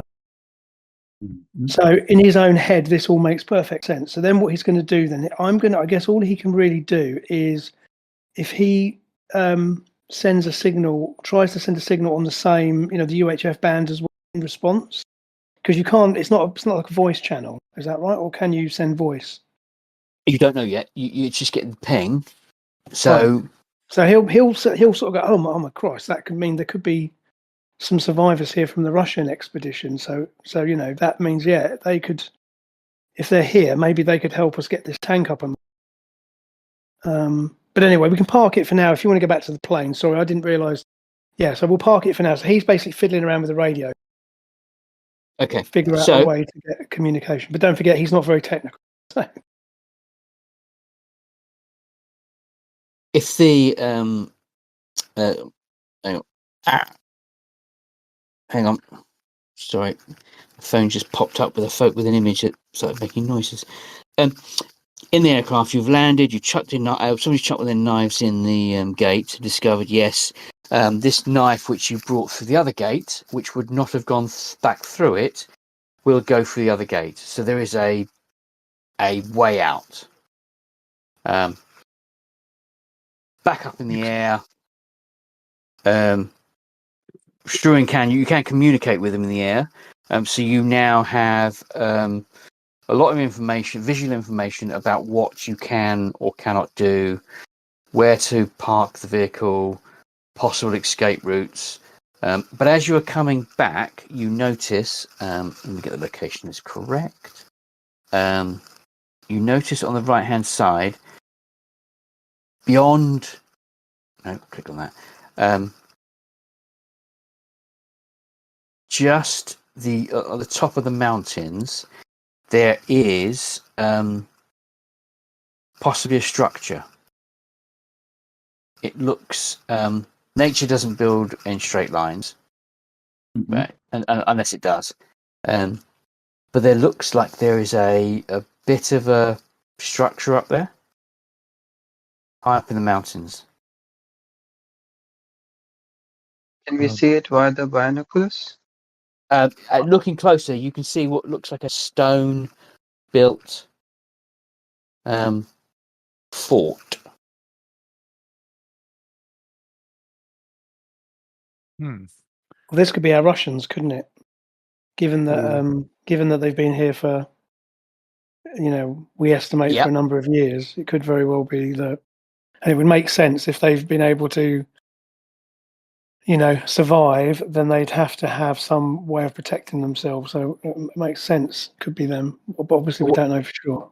But what you do notice is, if it is the Russians, had they have built the stone structure maybe 100 yards to the left or to the right, they might have seen the second gate.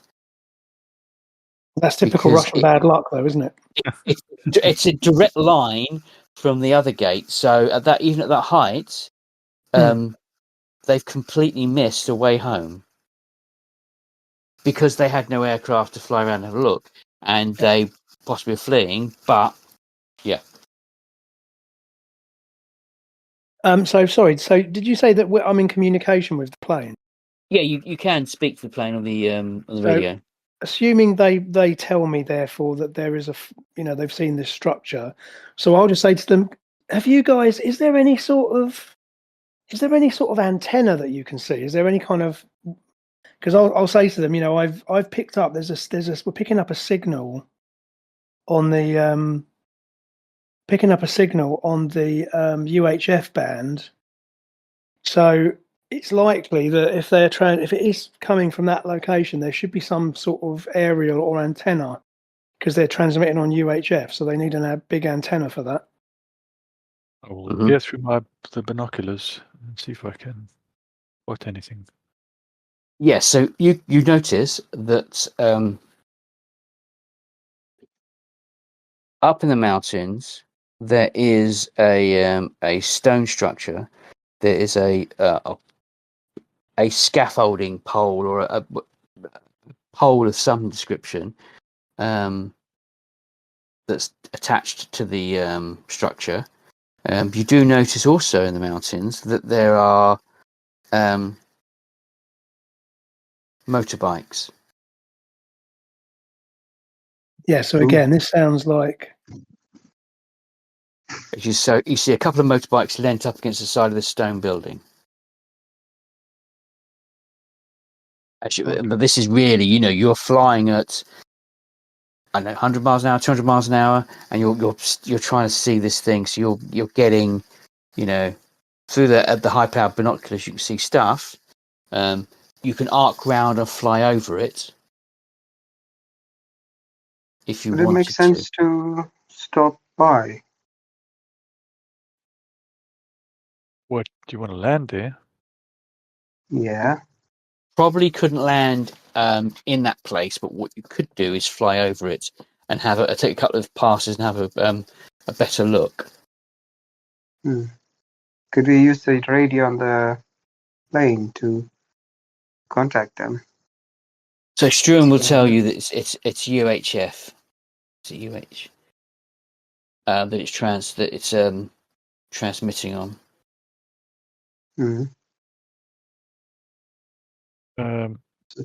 And yes, you can hear the beeping of the numbers. Well, listen, I'll explain to them then and say, listen, here's my idea about the tank, and I'll say, look, we don't have to take a risk. If we can get the tank working, then we can follow the snow cruiser with the tank, and then we can get inside the tank to detonate the bomb, and that's going to give us some protection from it. But it might be that if there's Russians, if that place you found has got any survivors of the Russian group, maybe we might get lucky and they might be able to help us with the tank, even though we've got Nikolai as our ace mechanic. But if they know the equipment better than he does, and also we can offer them a way home, right? So you found what appears to be the gate on the way home. Although you might not want to tell them that immediately, because they might just say bugger this and just head straight for that. I would have think. But anyway, it's a thought. But I'll communicate my idea about the tank. We could use the tank, and then we don't have to put ourselves in more harm's way than we need to. But could it be possible that we all sit on the plane and then drive really close to the gate, press the detonation, and then touch the gate while we are sitting on the plane? So, two things with that.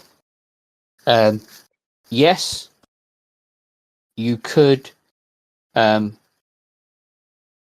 get the vehicle into the Ares, get back into the plane, do your 200 meters, detonate, and attempt to fly as high and as fast as possible to the second gate and fly into, because it's a big gate because these vehicles came through it, and fly into that gate.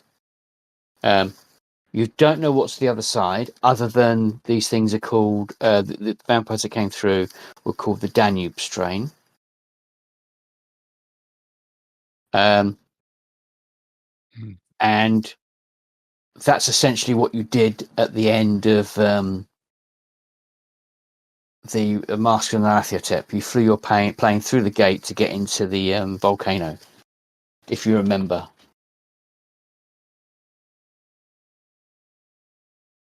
All those Roger and Steve will remember. We did the final game in the house, and you flew it through a gate sideways, smashing the wings off to get into the where the rocket was. Yes. Well, I mean, it sort of worked. Yeah. Why? Yeah, why? You've got a plan. It's worked before. But yes, so yes, there is no reason why, if you can get through the shockwave and continue to fly, you could not simply fly into the gate. For argument's sake, we will the aircraft at that stage could have, because you have Cartwright and Shirley Daniels, Shirley Dander with you. We could squeeze in those other three NPCs: Shirley, Cartwright, and Standish, for that to have a go if you want to.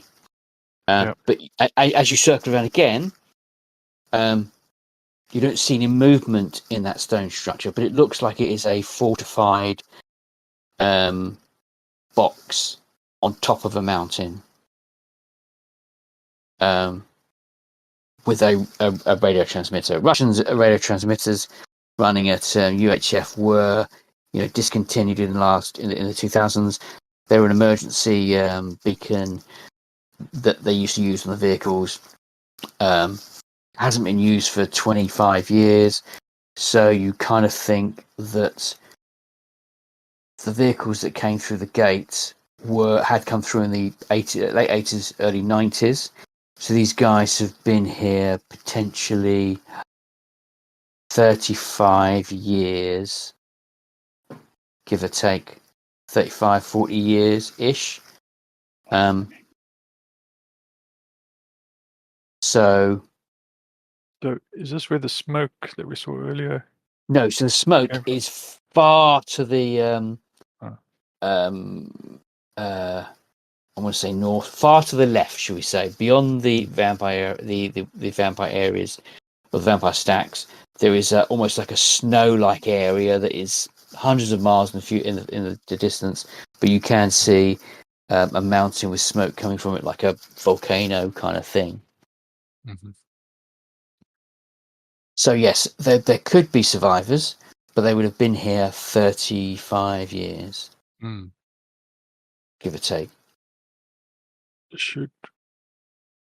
Before we try and blow stuff up, should we try and talk to them, or find them and talk to them? What do you think, guys? I don't know about you, but I think Struan really fancies getting the Order of Lenin.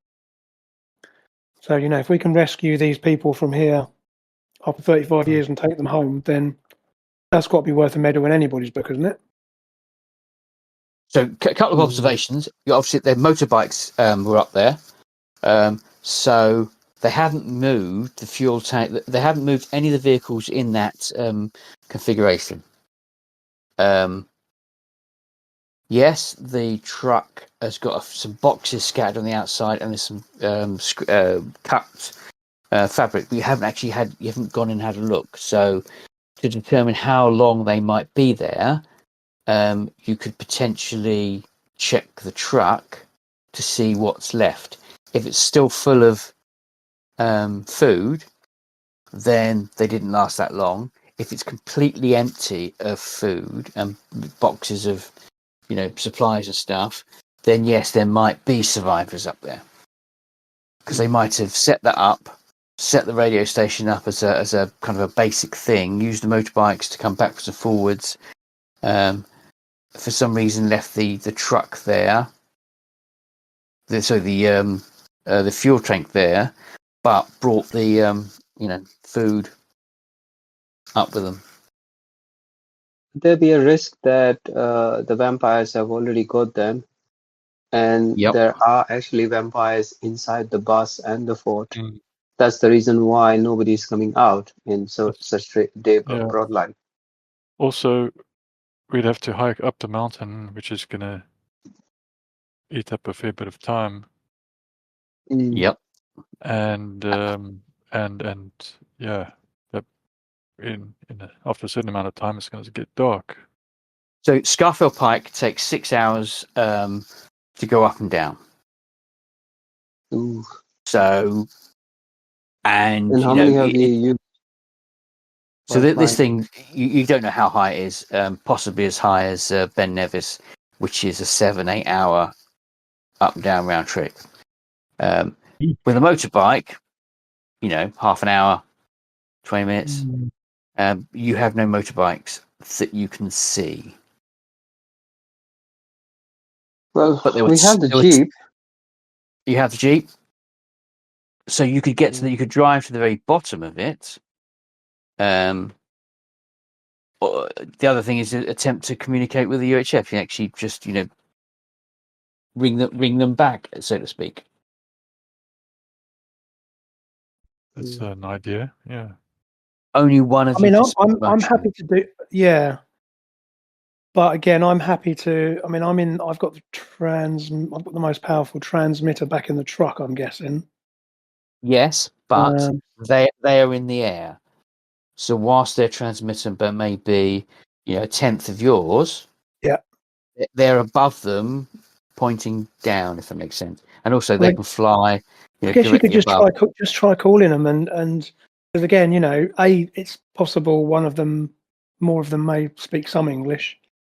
But again, the point is just making contact, isn't it? So if they try and shoot you down or whatever, then fine, you just turn the plane around, head back, and we get on with what we were doing. But it's got to be worth it. Got to be worth a go, I reckon.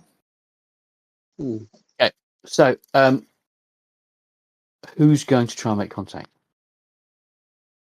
Probably I can try Russian and see anybody responds back. Okay, so the signal it's on, and you start contacting the Russians, assuming they are Russians.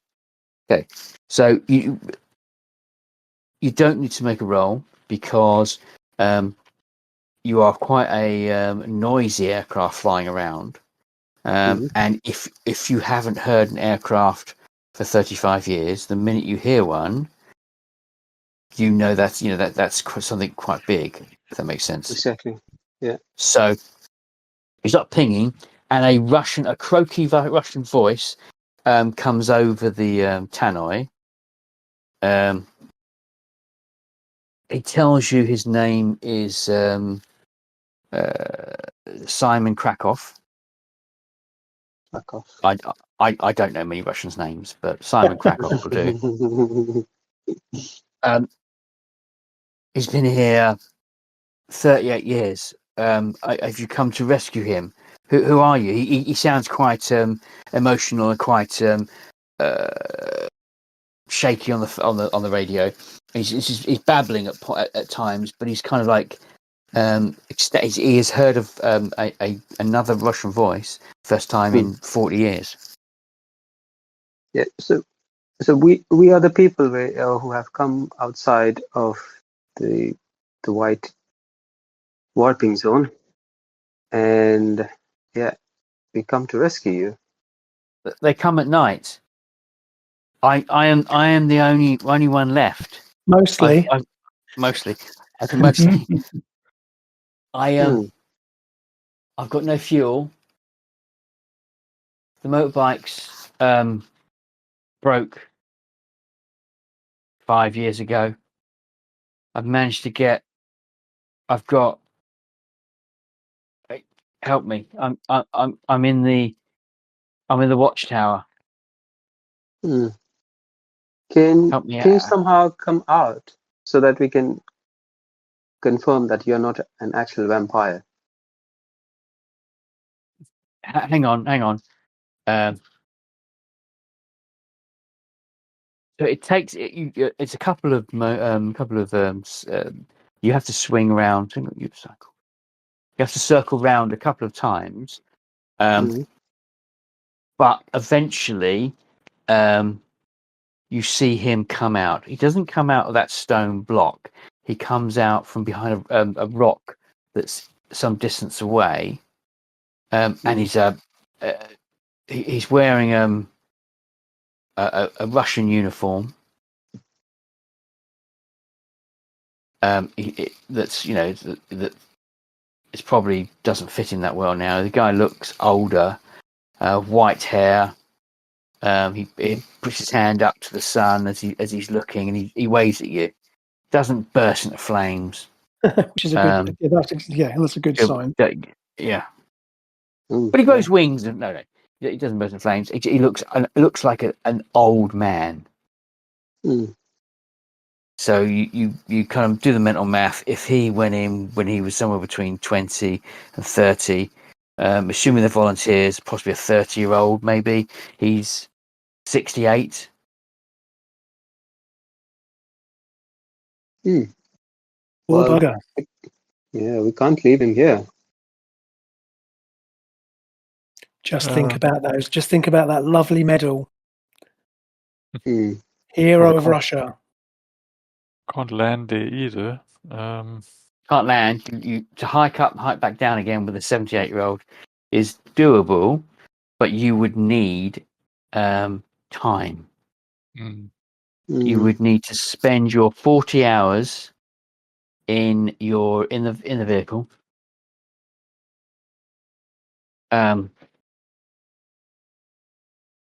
For a bit. Okay. There must be a way that we can get him down, surely. mm. He said that the bike is not working. We've got a Can you put like some sort of rope yeah. and Tell him, tie him down? tie a rope. Tell him to have a loop of rope around his waist, and we can drag a rope with a hook on it. Yeah. Yeah, grab the rope. No, wait, grab rope. Yeah, that's hard. That's harder to do. Mm. And break his back in the process. Yeah. He probably has arthritis, so we have to think about it. Right, well, We can't use the jeep he's- which we had downstairs, right? To No, get so up. looking down, you can see there is a path through the mountains that clearly the motorbikes have been driven up and down for 30 years, 25 years. So there is a path, but only for motorbikes, really. He's gonna have to come down the mountain. We'll meet him. We can meet him near the bottom. That's what I think. And while he's coming down, we can do So other stuff. doing the timings. Ben Nevis is an 8-hour round trip. He's 68. It would take him 4 to 5 hours to walk down the mountain one way. Mm-hmm. Let's be generous and say he's still been doing his exercises. It's a 4-hour trip. Yeah, a 4-hour trip down the mountain. Minimum. Right.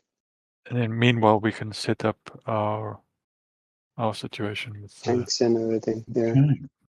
with the bomb vehicle. Yeah.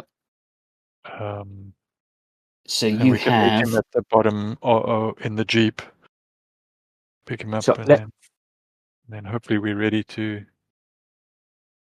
So let's play. Okay, I'm going to give you a roll of 1d10, and this is how many exact hours you have left before the darkness comes. Oh, who wants to roll that? Not me for rolling a bloody 1 earlier.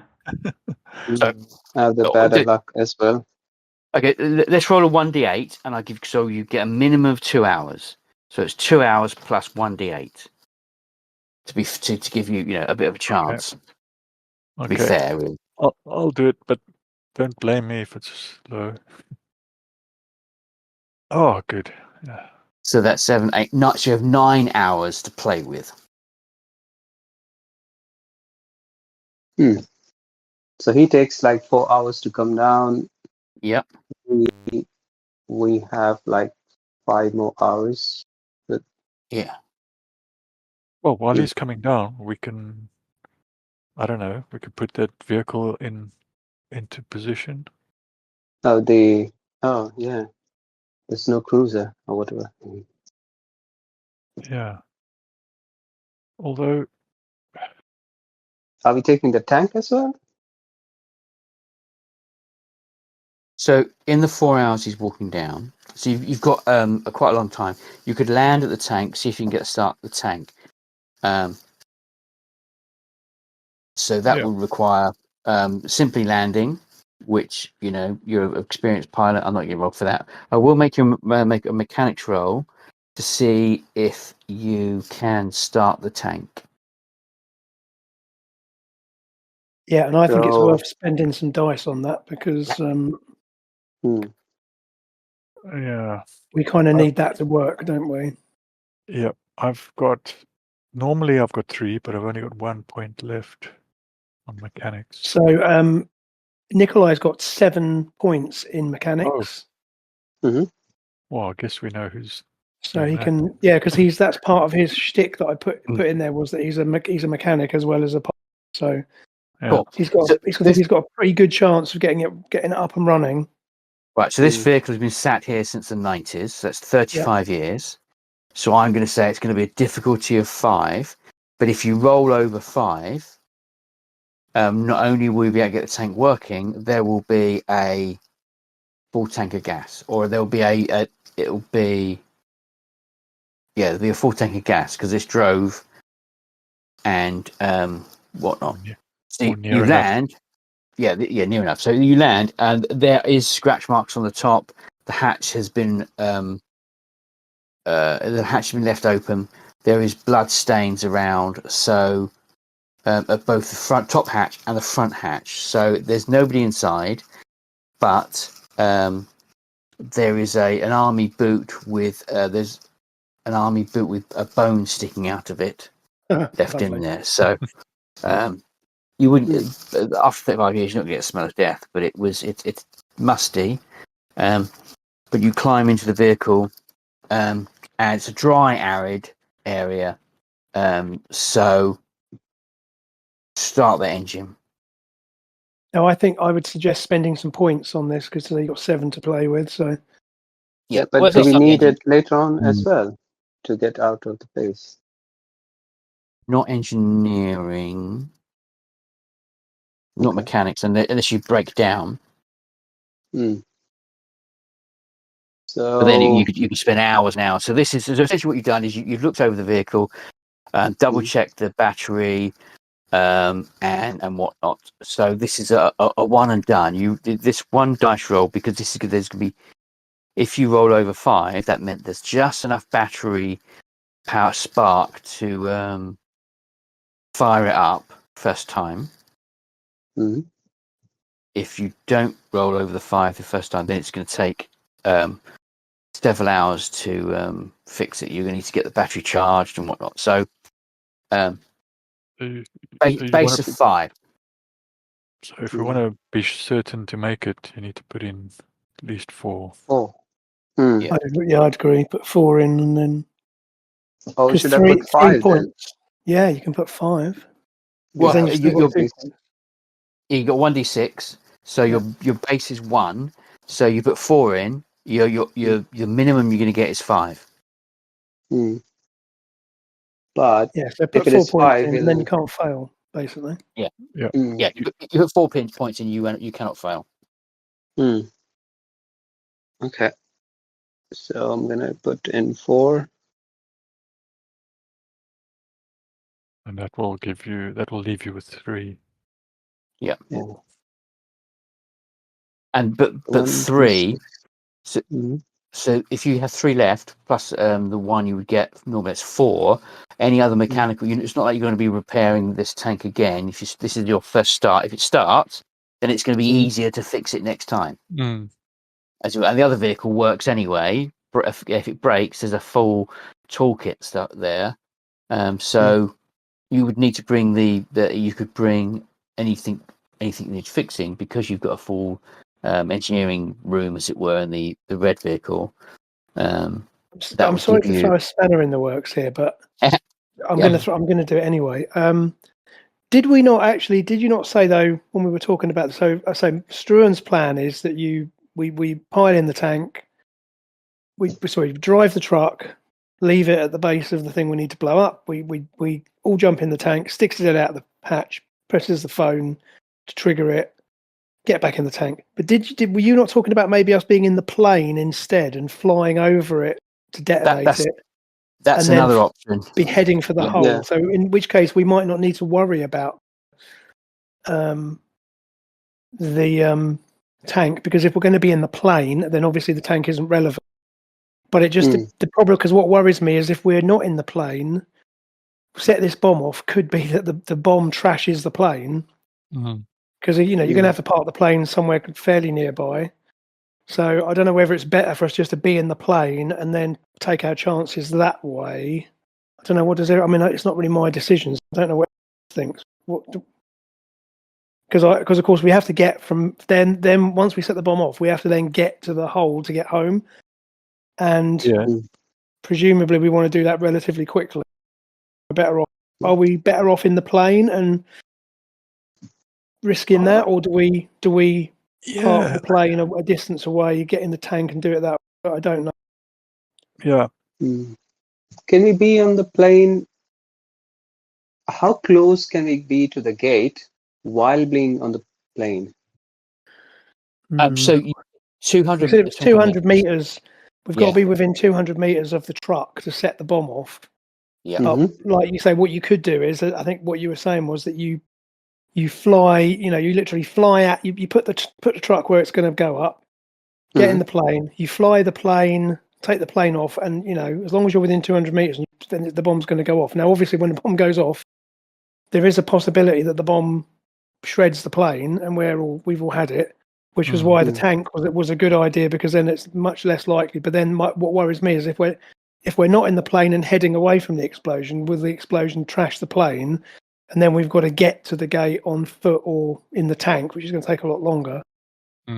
I don't know. I can see the benefits. I can see benefits on both sides. I don't know what the right choice is, but I think do we have to roll any dice when we are in the plane? Probably. Yeah, you'd probably have to make piloting rolls, but again, he's Nikolai's pretty good. He's a pretty decent pilot, isn't he? My votes with the plane. Yeah, I don't know. It just seems, if we're in the plane, mind you, having said that, he's only got a 2 in piloting, but still better than I've got. Yeah, true. I realise I may regret. No, I think you're right, because my problem is, if you land the plane, the chances are we might be safe in the tank, but the plane gets trashed when the bomb goes off. At least if we're in the plane, where we can be heading away from the explosion, and we might be able to outrun the explosion, we might not, but at least we're heading in the right direction. Whereas if we're in the tank, we'll probably be safe, but then we've then got to and let's face it, if we don't get all the vampires and they all wake up and start chasing us, then we're going to I'd rather be in a plane than be on the ground. Yes. Yeah, exactly. And if we sort of detonate the sort of a moment after we pass over or near exactly, then at least the speed that we're heading away from that area should be subtracted from the force of the blast, as it were. Yeah, and let's face it, it's going to look cooler if you're in a plane with a big mushroom cloud behind you than it is if you're stuck in a tank, isn't it? Yeah. But then that means that we then don't have to roll the mechanics roll, because we're not worried about getting the tank working. We're just going to be in the plane. And I mean, I hate to say it, because it all kind of hangs on Nikolai, because he's flying the plane or he's fixing the tank. Either way. So I feel a bit bad about that. But I think the plane just, to me, it makes more sense to be in a plane flying away from the than it does to be sat on the ground. And like I say, we might be safer, but then we'll come out of the tank and the plane's in bits, and we've then got to hike across the ground to get to the way out. Well, I'm happy with that. I'm happy to take the risk. It depends, I'd say, but I don't think it's not just my decision. So okay, so I think it's 10:30. I think we'll leave that there, and next session So everyone fret about that for the next 3 weeks. No. Would you rather die in a tank on the ground or in a plane in the air? Yeah. You got to wait for that Russian. Answers on a postcard. Yeah, you got to wait for the Russian to turn up. You know, to that kills 4 hours. That leaves you 3 hours before it goes dark. Yeah, I think. Yeah, I mean, that's my vote's the plane. But I agree. Let's park it there and we'll pick it up next time. Cool. Perfect. That was good fun. Thanks for that, Kevin. No problem.